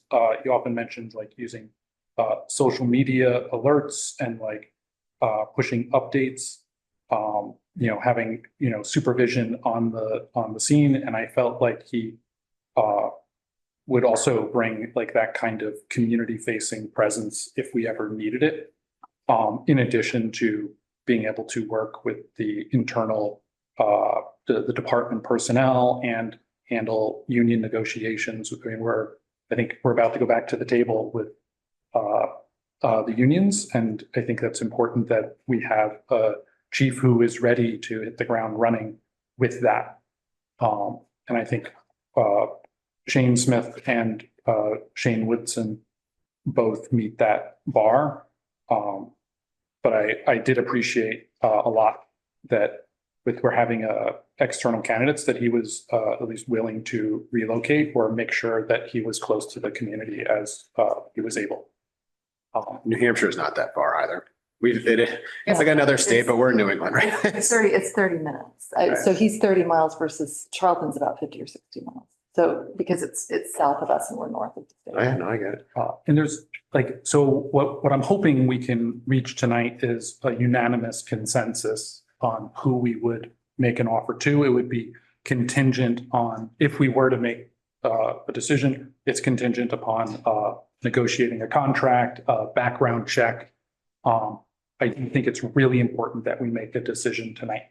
These are excellent candidates who have excellent choices, and the background check takes at least a couple of weeks. And I don't think it's fair to leave any of them dangling, because none of them deserve to have us in any way, shape or form ding their stellar reputations. And I'll ask, but it's something to think about is that an area where we might add a contingency around relocating or being closer if we were to make an offer to a candidate that lives farther away? And that doesn't have to be a blanket statement, right?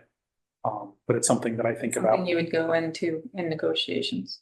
I guess I feel like 30 minutes is acceptable. Part of the reason why I say that is if we are asking someone to relocate, we need to offer a richer package, I think.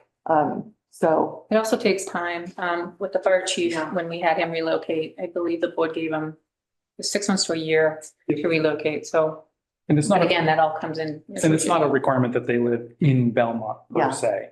I think one of the flaws in our current, one of the things I think about, maybe flaws overstating it, is that and I think one of the candidates touched upon this, it's really minutes, not miles. Where you're living matters a lot with the roads and the structure around here.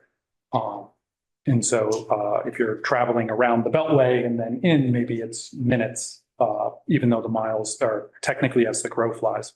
And in particular, if you're, it's a counter commute or a Reverse commute. reverse commute, thank you. But if you feel strong about relocation, I think a unified front is important. And so I'm willing to support that if it's something you feel strong. I feel strongly about 30 versus 60 miles, but I don't feel strongly about. Well, the contract says 20. So maybe that's 20 versus 30. I'm not sure it's worth I'm But not sure the juice is worth the squeeze. I bet you Brookline's within 20 miles of here, and good luck getting there during rush hour. Yeah. Like, Let me back up. So Matt, you had said a unanimous decision tonight. I agree with that, if we can. yeah, that is, yeah, I think where I come down is I would, my 1A is, Shane Smith. That would be my money as well. all right, Are you okay with that, Taylor? yeah, that's fine. Because I think if you both were Shane Woodson, I would also, I think we're not going to go wrong. That's, But I yeah, think two of us did have a preference, however slight. Sounds good to me. Okay. Would you entertain a motion? yes. Move that the town appoint Shane Smith as the Belmont Police Chief pending successful background check and contract negotiations. Second, All in favor? aye, Aye. Aye.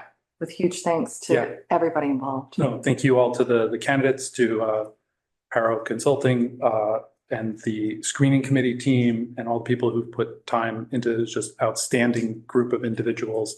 And our interviews today were really standing on a tremendous body of work. Yeah. And I'm really grateful to Shane Smith and Dan Unsworth and Shane Woodson, who just really presented themselves amazingly. I was just very impressed by all three, the breadth of their accomplishments, the depth of their knowledge. It's just such a complicated job. Oh, yeah. And it's really tough to interface both internally and externally in really constantly tricky situations. So thank you all for coming in, and looking forward to next steps. Very good. I guess with that, I would take a motion to adjourn. To adjourn the select board. Second, All in favor? aye. Aye. Aye.